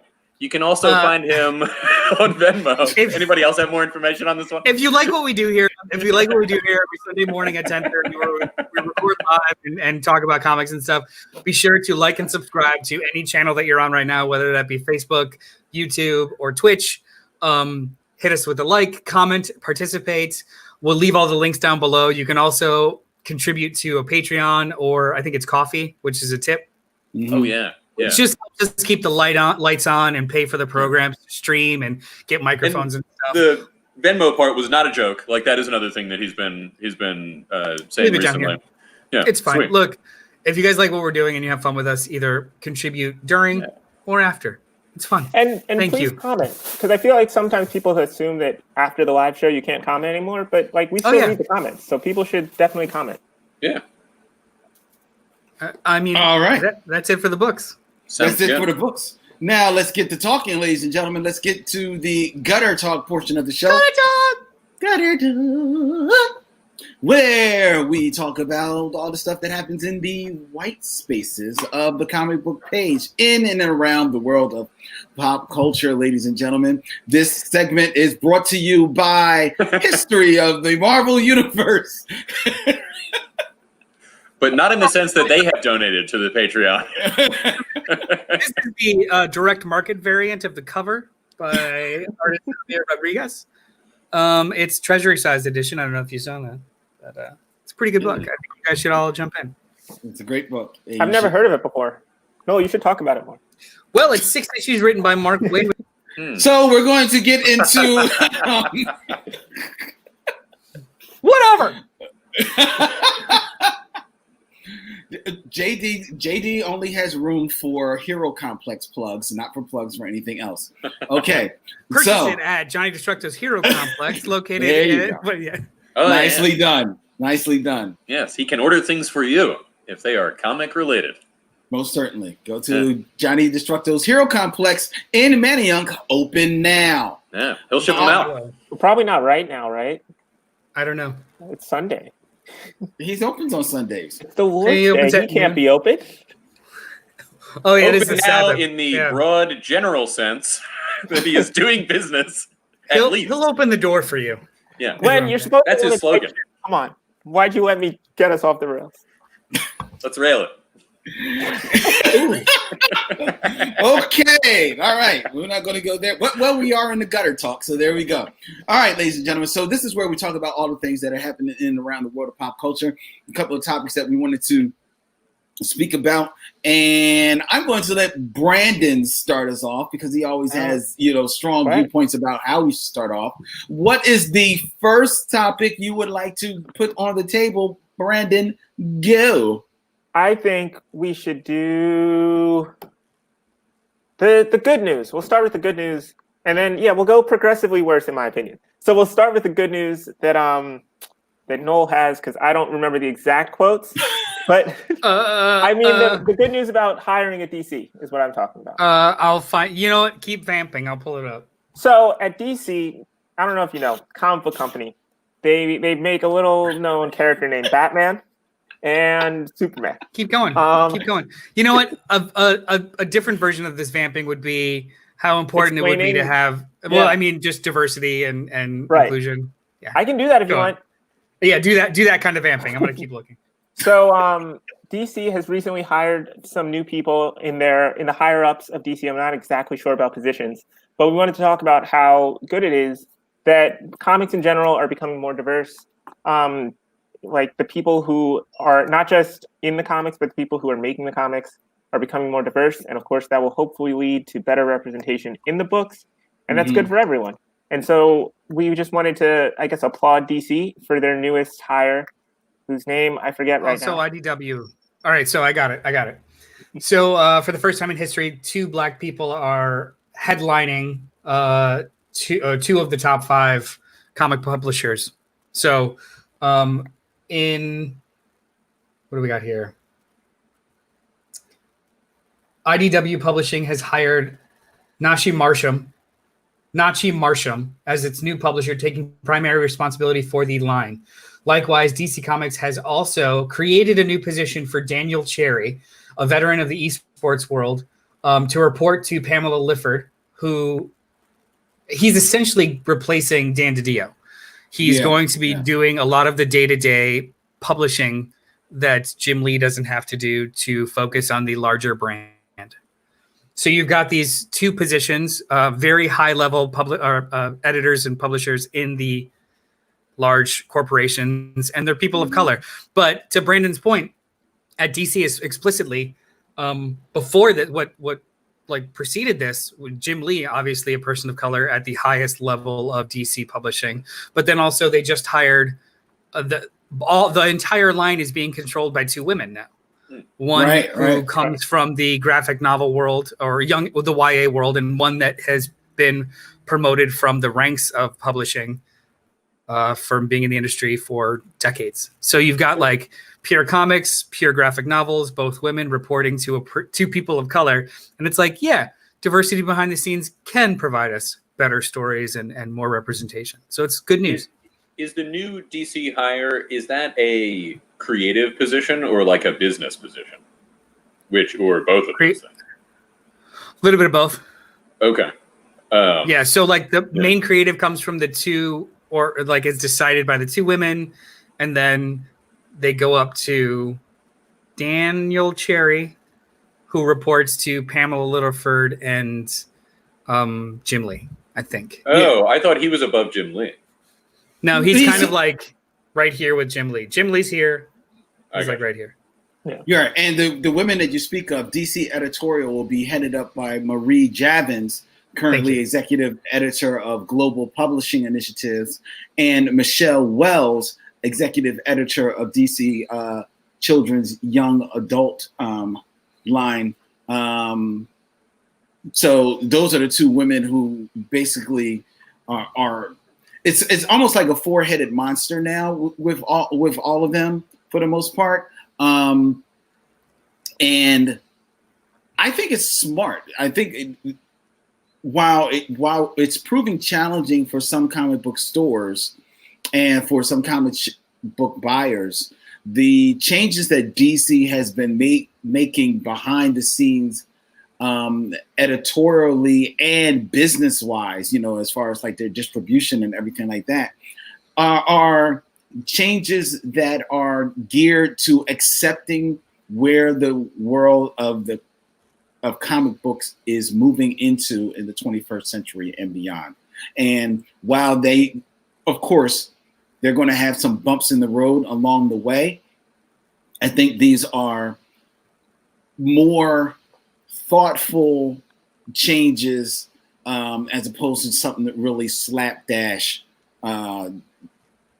just like, to throwing at the wall to see what sticks. I think they're actually being very strategic about what they're doing, and I applaud it. I know that for a fact that there are some comic book stores right now who are trying to figure out exactly how they want to work with DC moving forward, and that is challenging for them because it does go against the grain as the way that the business model that they've been built up on. But I think once they find that rhythm, they will realize that this is the future. This is the future of the comic book business.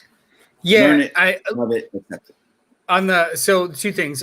Samuel David in the chat put wasn't Axel Alonso a person of color? First of all, I'm not sure, but this isn't a first person of color kind of story. This is a multiple people of color in higher echelons of, and the frequency is the story, not the got there first kind of aspect of it. It's the fact that there are multiple now. There never really was at any time in history more than just like one person of color at a higher creative or publishing position. Right. It was usually just like one.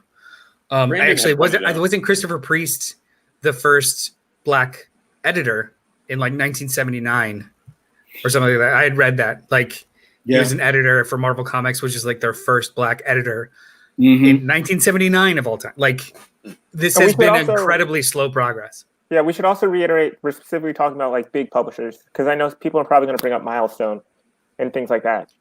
That was an imprint though. Like that was they were in charge of their small corner of stories. Right. They did not have cancel and re-up kind of powers, right? Yeah. Right. But then the other thing, well, I forgot my second point. So carry on.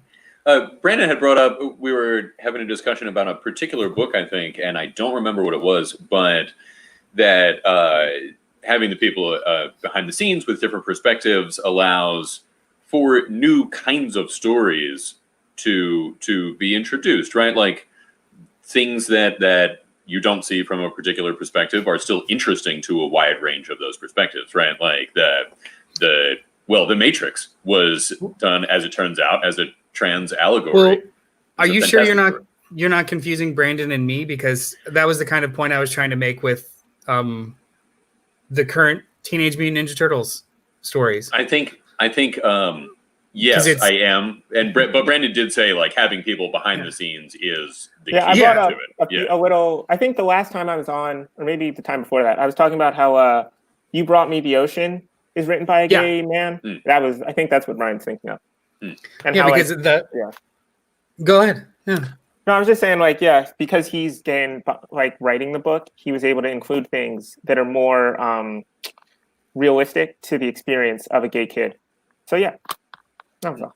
Yeah, well, and like to my point too, like the stupid Turtles book is incredibly emotional because it's about people not feeling or people going through incredible changes and change, like mutating into like these half animals, and the book is about no longer being you in your body, and it's written by a trans woman. So there's a lot of that's a clear metaphor between the two experiences that she's able to imbue into this very straightforward story about being turned into a monster or something else, and then finding the beauty in that, because the whole first arc ends with them being able to go to their first live concert because everyone looks like them now. Like, it's a very emotional book and it's fantastic.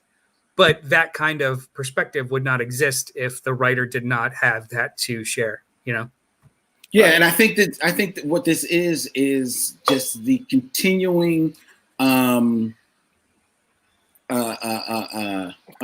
change overall in the whole comic book landscape. For the long time, comic books were, let's face it, the land of the white man giant. This is where they called home, whereas in your world of, I think one of the reasons why anime became the force that it is in pop culture now is that slowly people started realizing that the storytelling there was a little bit more deeper, wasn't playing down to the audience. It was going into more interesting and thoughtful avenues and perspectives in this type of story that it was telling. And that anime perspective was then dovetailing into American animation, which you saw with, Avatar, Legend of Korra, Steven Universe, Kiba and the Wonder Beasts, and so many other things that are now, populating the streaming world. And it is comic books, in order to continue in their relevance, you can't just keep building off of the nostalgia of what happened in the past. Marvel Cinematic Universe became the reason, the big thing that it was, because it's the first time, like, oh my God, our comic books are coming to life. Well, now it's time for our comic books. They've come to life. Now it's time for them to grow up and catch up with the world. Let's not forget also that, like, the comics, a lot of the major archetypes were created in either the run-up to or a little bit after World War II by Jewish people who were a marginalized group at that time. You know, so again, an outside the mainstream perspective produces something that's interesting to the mainstream. You know, it can tap into these themes that are common to humanity, but are just maybe more recognized by people who aren't in the catbird seat of society. Yeah, I think Brandon put it perfectly. Just like now it's time for it to represent life, as opposed to just honor the past. Yeah.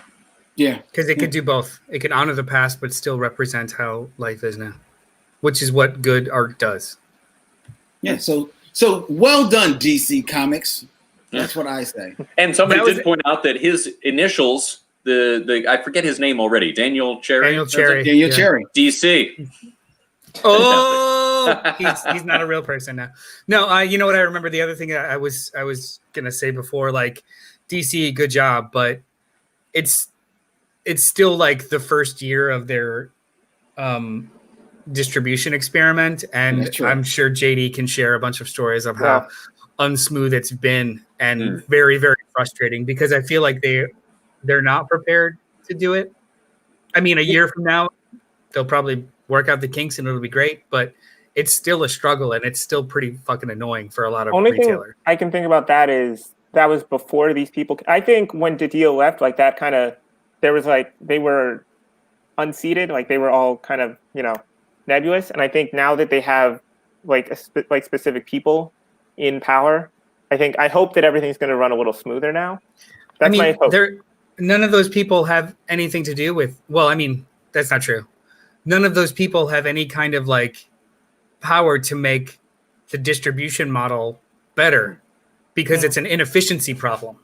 Yeah. Like, they can over time, but this is not going to be a snap your fingers. Now DCBS or now UCS and Lunar know exactly what they're doing. Like, no, it's still going to be like a year of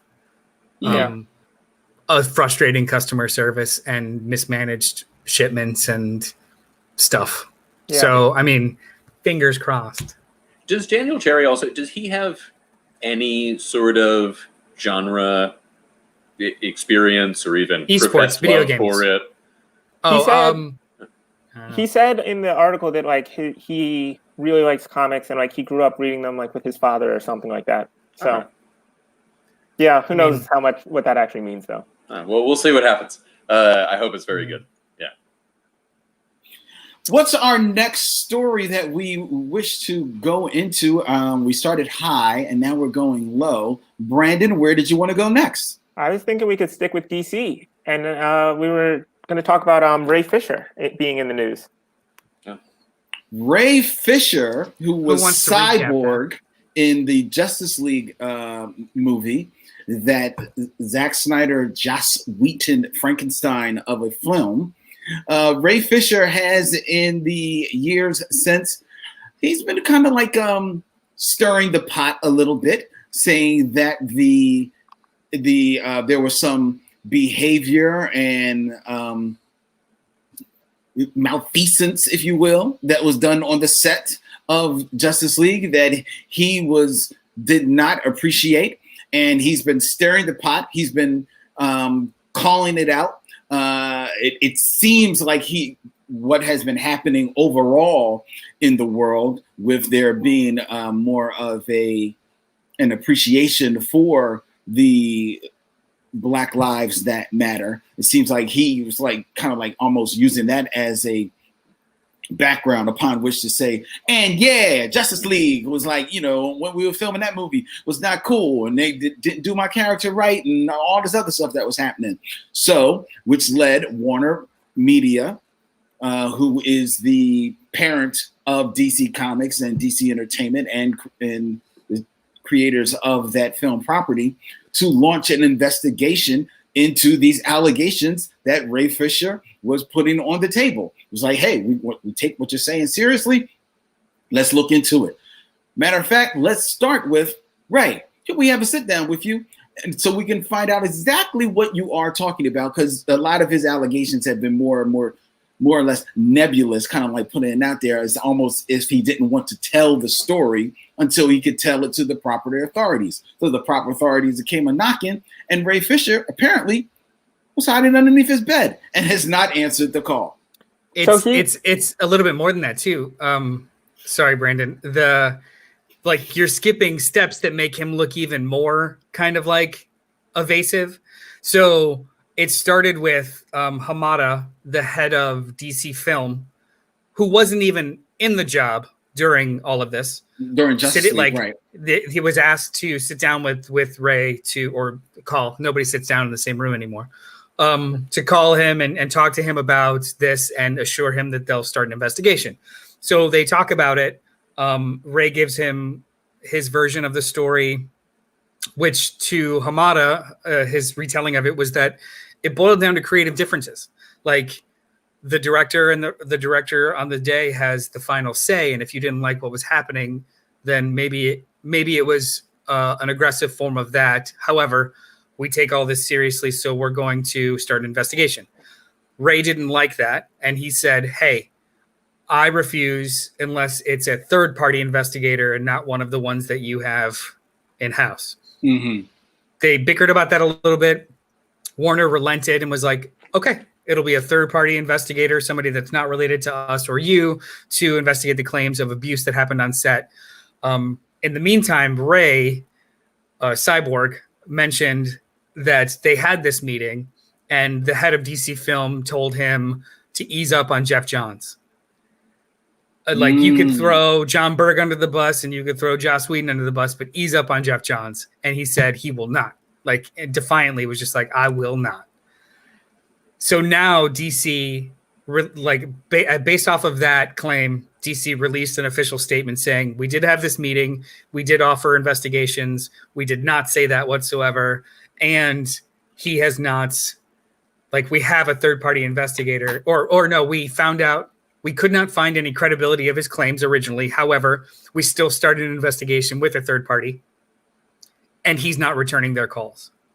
So, and then they just dropped the mic and walked off. He has responded to that. He said that he got off the line with the investigator, and he had to end the interview early before going into detail with him because he had another person on the line as a witness, which Fisher wasn't made aware of before the call, and so he wanted to have someone else on the call with him as well. And he said he's claiming that's why he wanted to get off, is because he wanted to make sure that he was secure. Like if DC was going to bring an extra person in as a witness, he wanted to have someone else.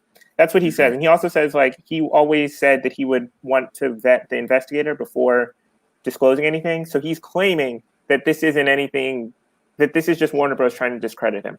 You get to choose your investigator. That's what he wants.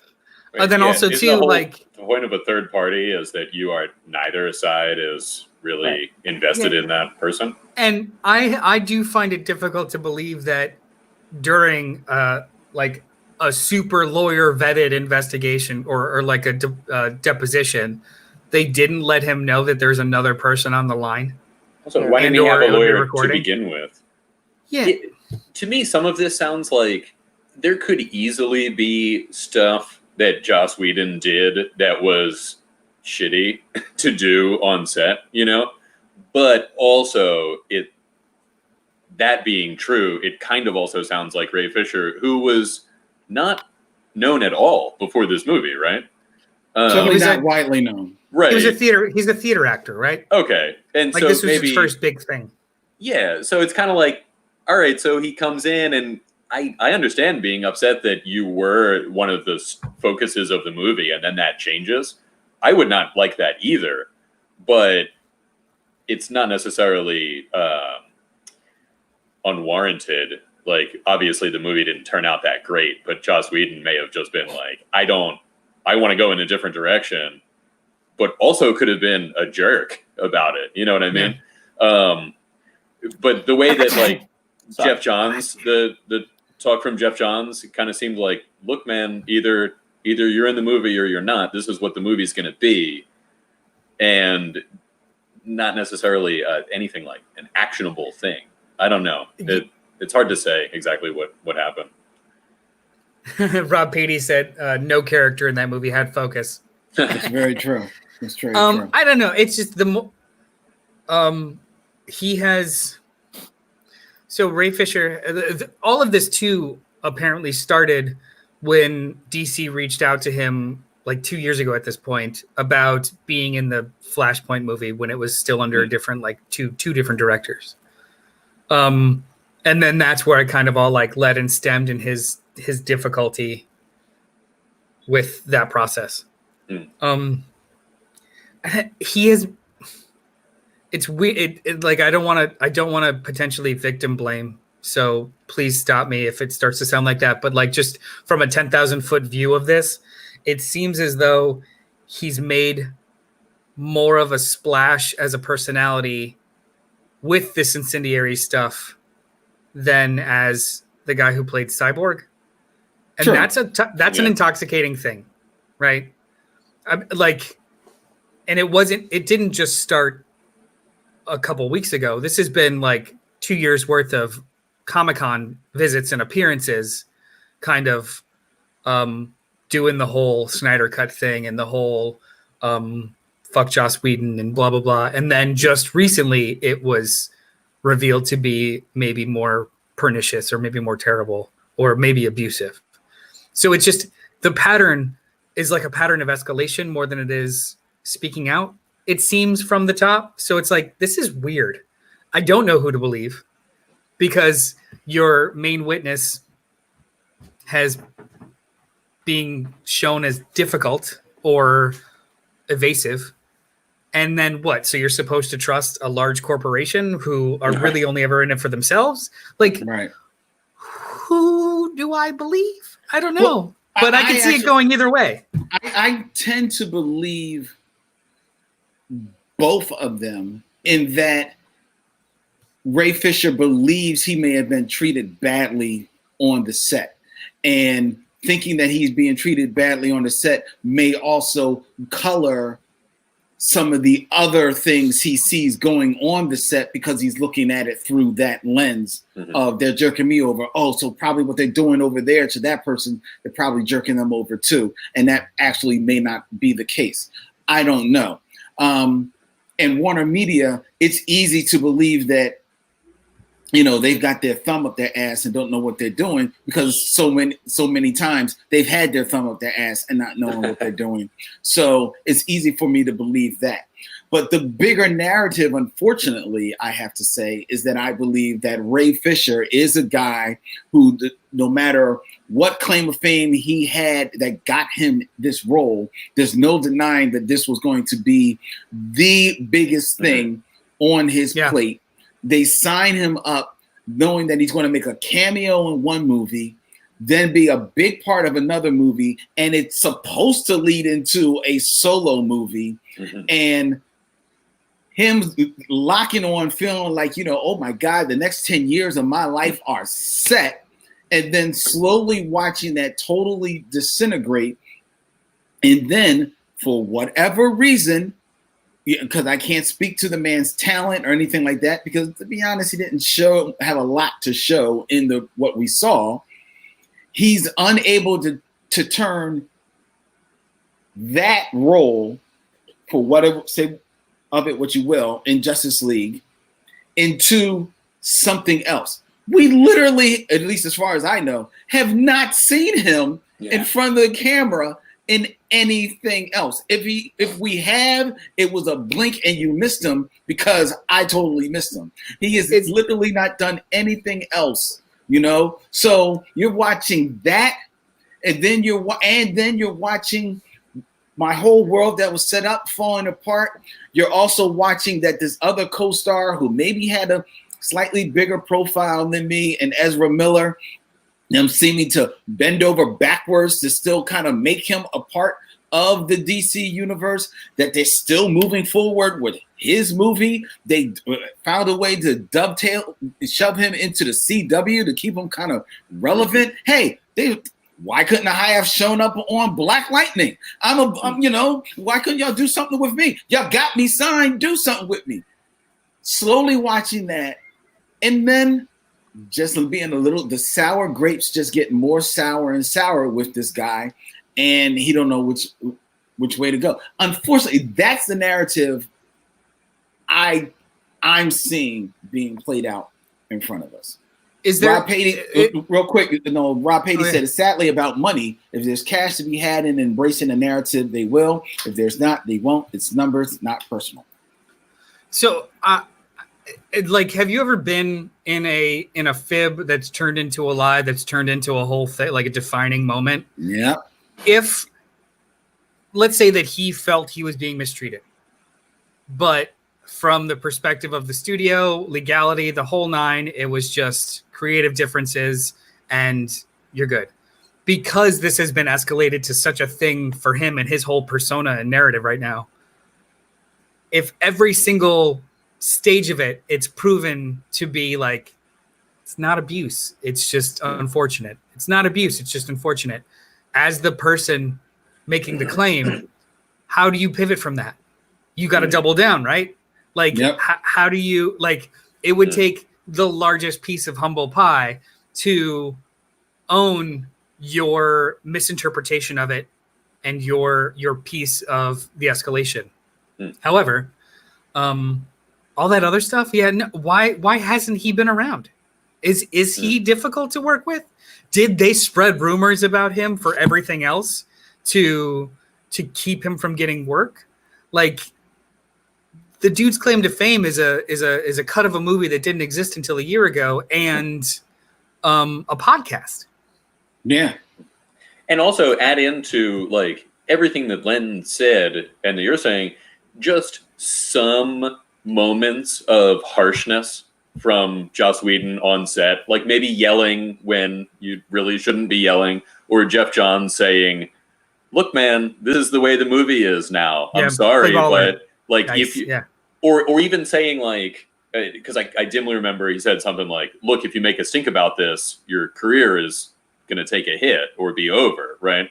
That could also just be saying, look, actors that make big stinks about when their movie doesn't go their way don't tend to get hired for more movies. But throw in everything that Len was saying about how you're going to be this huge star, or if not huge star, you've got multiple movies on your docket and now nothing. And not unfairly, those things can really start to seem like abuse, probably, Yeah. It is like a charitable view. And Samuel David mentions also, Flash is a way bigger character than Cyborg in general, which is accurate. I mean, Cyborg has strong potential, but studios, they're going to make a movie maybe about a character that has been consistently popular and had multiple TV shows. When was the last time we had a Cyborg ongoing? It was a couple years ago, right? And it was only 20 or so issues, I think. Mm-hmm. You guys remember that? It was like post New 52. I think it was DCU, and then I think it ended with Rebirth. Yeah. I think. I mean, he's more of a team character. It's not that he couldn't be. I think, he's popular in the cartoons, and that's about it. But they've been... He is very popular in the cartoons, though. I mean, he is, he is a strong part of every Teen Titans show. Well, it's also because, they took him out of the Teen Titans, and a lot of people know him as a Teen Titan, so it's hard. I mean, New 52 made him a part of the original 7, right? It always was he's a founding member of the JLA now. Right, which is what people kind of have a problem with. People are like, no, we like him more with like Dick and Wally and everything. I was thought of him recently. He's almost like the Snapper Carr a bit of the Justice League New 52. Like he's there. He's way more useful than Snapper Carr is. Like he's a hero, but he doesn't seem like he's not an adult like the other ones. And he never really in the New 52 seemed to take on like an equal position with the other characters. The New 52 made him a glorified MacGuffin. Yeah, the only thing that made him special in the New 52 was the fact that he was of apocalyptic technology, of a mother box. So he was constantly just a plot point.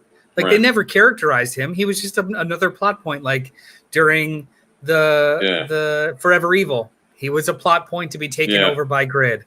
During the Apocalypse War, he was a plot point because he was apocalyptic technology. Like even now in Deceased, he's just a MacGuffin to spread the anti-life virus. Like people aren't using him in the comics, let alone whereas in he had other gotten media. to like pre-New 52, he had gotten to be like an elder statesman of the younger generation.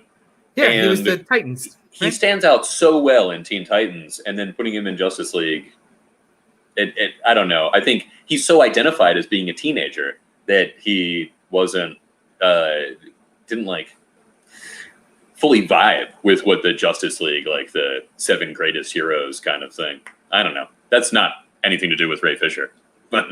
No, I think it's a mismanagement of the character altogether. Like if you tell me this character is incredibly important, show me. Don't just use them as a plot point, right? Yeah. Like tell me a story. Yeah, Samuel Davis said that he liked him in Justice League, which Rob Patey says is now the new 52. I actually like, even though it was along those same lines, I appreciated what they did with Cyborg on Young Justice and reverting him back to a teenager, which is where he belonged, rebuilding up his character, and delving into that a little bit more. I appreciated that so much more. That was the first really, well, not wholly original, but the first interesting thing they've done with that character in a very, very long time. Yeah. I mean, Teen Titans Go is outstanding. Oh, yeah. Yeah. We're just, I mean, we're just going to see how this plays out because, I mean, for all intents and purposes, he's going to have the biggest movie of his career come out in September of 2021. Yeah. On HBO Go, HBO Max. Sorry. So, like, I mean, no matter, and that ship's not sailing, no matter how this all, or that ship's not sailing. Oh, fuck it. No matter how this all like comes out.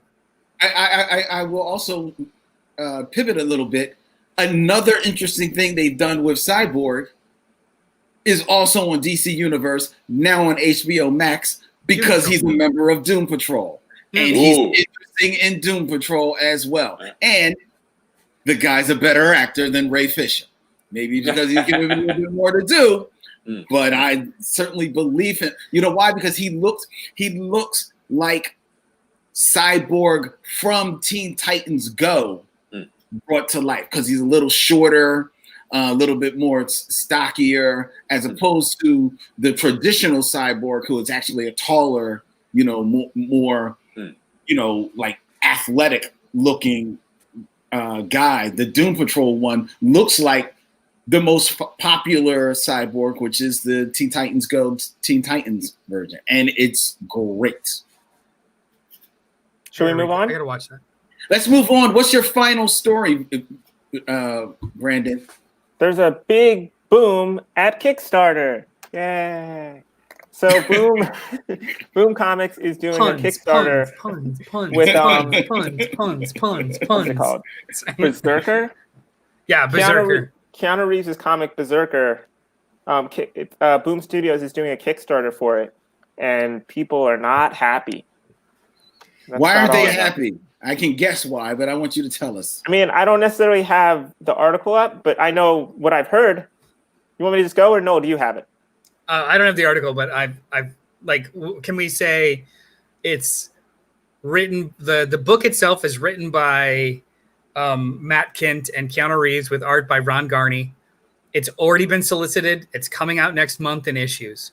This Kickstarter is only for the first 3 trades to be pre-purchased, coming out in September 2021, April 2022, and September 2022. So you're essentially pre-purchasing the graphic novels for a book that's coming to stores in issues starting this month. Go. It's dumb. I hate it. I don't like it. So the controversy itself is what? Like this is already one of the biggest pre-ordered books for Boom. And it's already been solicited. It's already going to shops. Right. So now to have a Kickstarter campaign for the book in the future, I get that it's kind of shoring the funds to complete the story. Yeah. But it was already successful. And the way that they've structured the Kickstarter, it completely excludes retailers. So a lot of Kickstarters will have like a retailer tier where like you get a discount or this many to like sell them in the stores. But there's literally only one or two things that are special for the Kickstarter. All they're doing is taking potential sales from stores because you're just buying the hardcover or the trade as is. Rob Patey says that Boom is using Kickstarter to cover their operating expenses. Operating expenses. Yeah. Yeah, and that's exactly how I see it. This is Boom using Kickstarter as a way to put some guaranteed money into Keanu Reeves' pocket. And that's where I'm a boo on. You got Keanu Reeves. All right, Keanu Reeves has made $20 million a movie for the last 10, 15 years. All right, maybe not for every movie, certainly for those Matrix movies and the re-releases and the residuals. He's been making money hand over fist for John Wick. Keanu Reeves makes money. Keanu Reeves is also noted as one of the best guys in Hollywood. Everyone loves Keanu Reeves. So who doesn't want to do business with Keanu Reeves? You've got him signed on to do this comic book, which somehow will become a movie. And you want us to help you pay him. No, pay the man. Just pay him. Yeah, it's weird. It's weird in a gross way. So like I love kickstarting books. I think it's actually really fun, especially when it's things that are exclusive to Kickstarter or putting money directly to the artist. Like if there's things that I could order through JD, I will. If there's stuff that's on Kickstarter that is more like direct to the artist or whatnot, that's awesome. I read through the whole thing and I was like, wait, this is the same goddamn book I've already ordered. And you're providing me literally nothing other than a different cover for the trade that's going to come out. Mm-hmm. And it's not even a cheaper cost. If these trades are $20, like it's the tier is, I think, $68, not counting shipping and handling for the first 3 trades with an exclusive cover. That's over $20 for each trade paperback that's not hardcover. That's not cheaper than stores. You're not giving me anything. You're actually overcharging me. And then they've got these ridiculous tiers of like, you can get it in a hardcover for $85.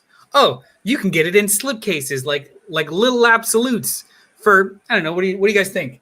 $500, $1,000, $2,500. It's fucking ridiculous.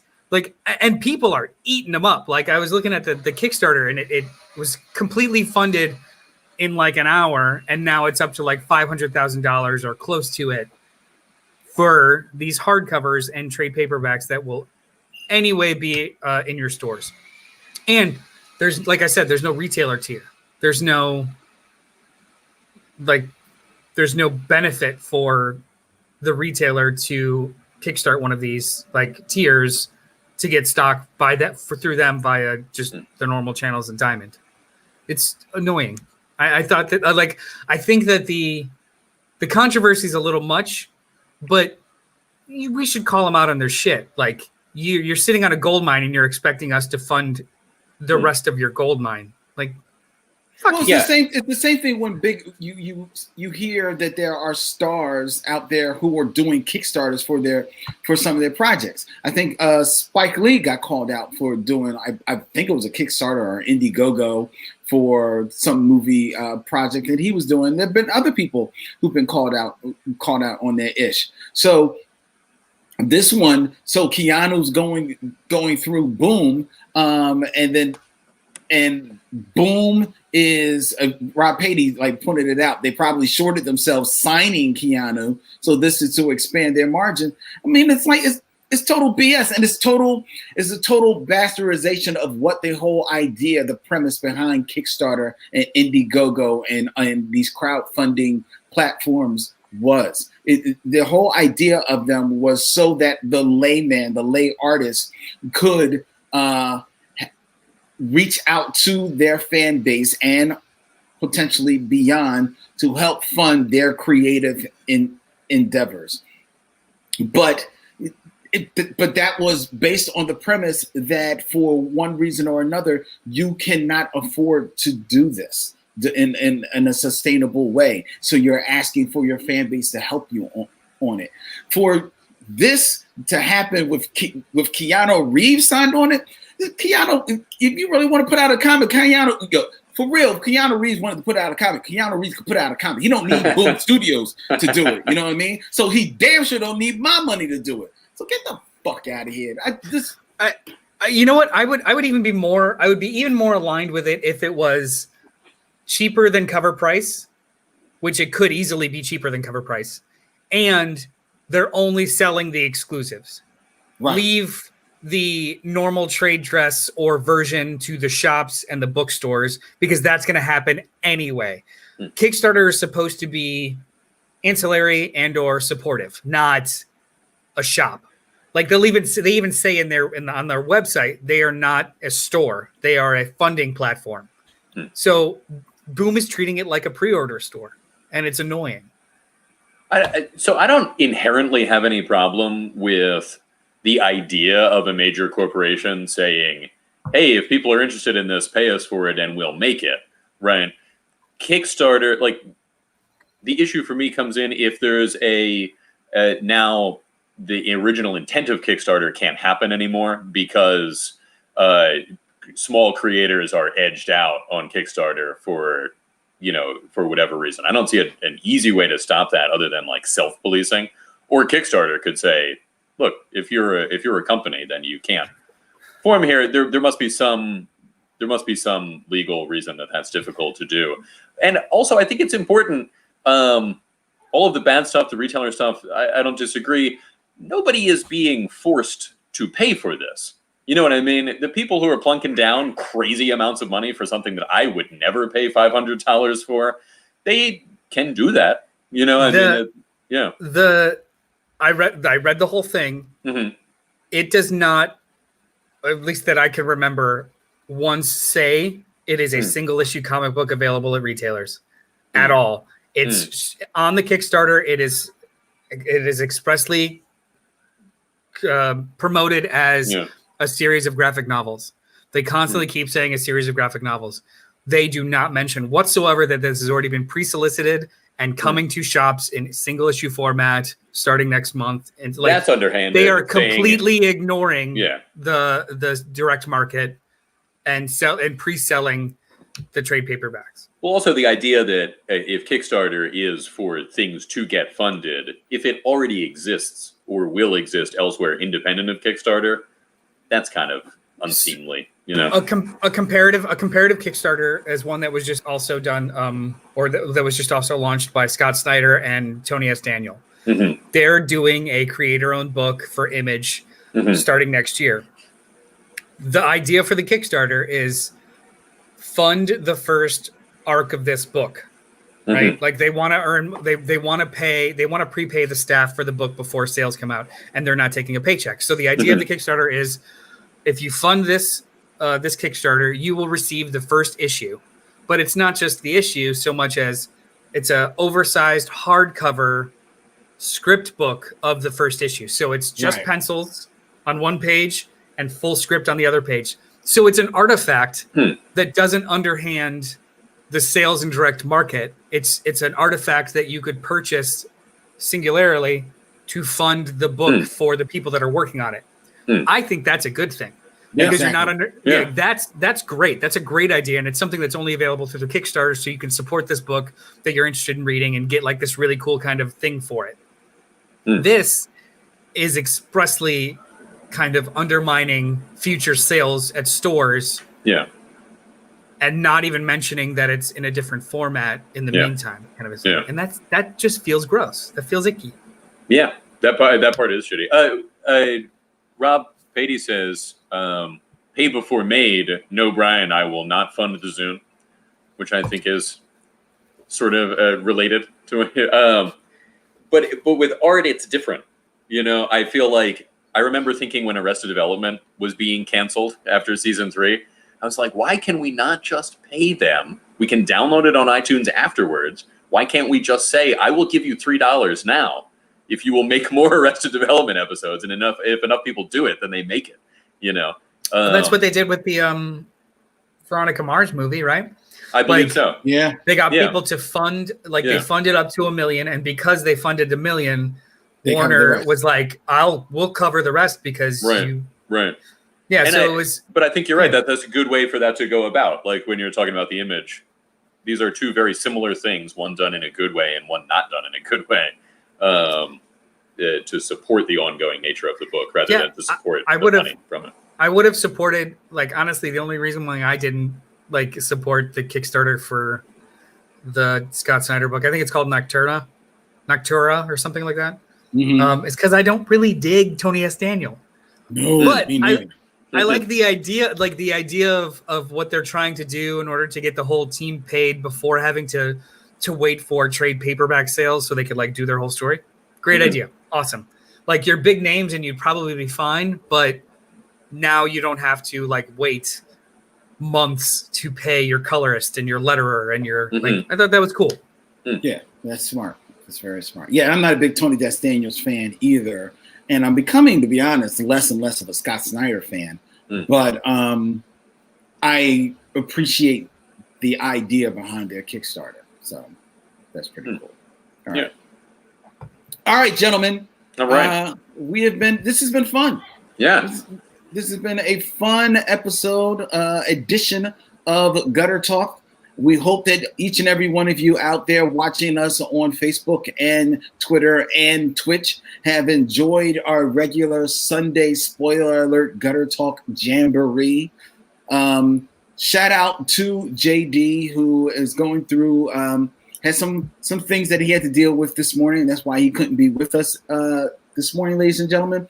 But God willing and the creek don't rise, he will be back here Sunday morning next week to give you all of his thoughts and concerns on the comic books that we all have read this week, and to join us in the borders of the comic book page for more Gutter Talk with you.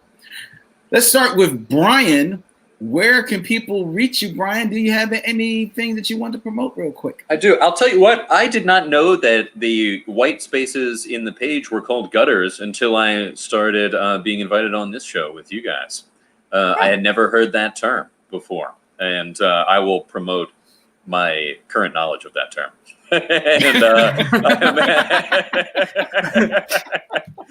You know, you joke, but like, so we do with JD Shop, we do book clubs once a month also, or twice a month.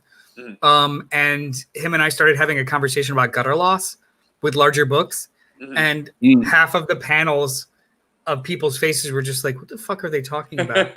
So we ended up having like a really quick 5-minute tutorial about gutters, gutter loss, larger start of the book, words left to right. Like, yeah, it was actually really funny. Nice. Oh, that's awesome. I can be found at brianlibdesign.com. The sun just went away. Not because of my website was there before. It did nothing to do with the sun. Brandon. Hi, I'm Brandon. You can catch me, I don't know, just chase me somewhere. I don't really have anything online, but subscribe to the channel. Big thanks to Brandon for putting time codes and links and stuff in these videos for later. If you like that, like the thing, and Brandon gets a hug from a celestial spirit every time that you do. So like and subscribe. Brandon feels happy for it. And look at that man. He could use all the hugs he can get. I know. I just want to get you. I just want to hug. Just get it knocked over. Oh, great. No. You could find me on Street Corner. Life's hard. No, you can find me on Twitter at Mr. Bartocci, MRBARTOCCI, or on Facebook, YouTube. We do videos all week. Just jump on the CultPop social medias and we say hey. You can't say that life is hard, Noel, as you sit there. Not. We're good. Literally, I'm all right. Look, sitting in the midst of a Downton Abbey library of comic books. You cannot say that life is hard, my friend. Here's the thing. I am constant. So there's a bunch on there right now because I'm in the middle of a reorg and dusting. But I get away with it because, I get away with it in a funds sense with my significant other. Because I upcycle a lot. I sell things to fund things and back and forth. So the library is constantly in flux. Well, Big fan. Oh, he needs those omnibuses for food. Yeah, I do eat the omnibuy. Yeah, like a caterpillar or something. Yeah, Consumes the the ones. paper. So the top shelf over here, the Marvel set. I eat one a month. I physically eat one a month. So you literally are you saving the history of the Marvel Universe for Thanksgiving? Is that the history of Marvel? So it's because it's a treasury edition. It's more like junk food. Like it would have been a big whole meal. thing. It's a whole universe. Single issues. Yeah, single issues are like spices. Ooh. It's I eat. Absolutes are like holiday meals. That works out to more or less than food would be. It's more calorie dense because it's like a hard cover and then the slipcase. Like it's more filling. I could do this all day. You want to yes and me? Ladies and gentlemen, you can find me any place that you find the Black Tribbles, my podcast and YouTube channel. Go to @BlackTribbles on Facebook, YouTube, Twitter, and holler at a Tribble. You can join us on Monday. The next thing coming up Mondays at 9 p.m. where we bring you the Safe Tribble Travel Guide to Lovecraft Country, our weekly review of HBO's new hit series. Show is dope. Thank you. Support the spoiler alert. Wait, Gutter Talk Jamboree. Yes. You can also find JD at JDsHeroComplex on Twitter. I was about to do that. Support Spoiler Alert and the Gutter Talk Jamboree. Just like Brian said, go to patreon.com/JohnnyDestructo. Feel free to email us all of your thoughts and concerns to JDsHeroComplex@gmail.com, or you can email them to blacktribbles@gmail.com if you like as well. Ladies and gentlemen, thank you, each and every one of you, for taking the time to sit with us and listen to us pontificate on comics. And until we return again to your streaming visage next week, in parting, we say, read the history of the Marvel Universe. Watch Doctor Who. And As we sign off every show. good night, everybody, or good day. Go mask up, be good to Good one day. another, and don't forget to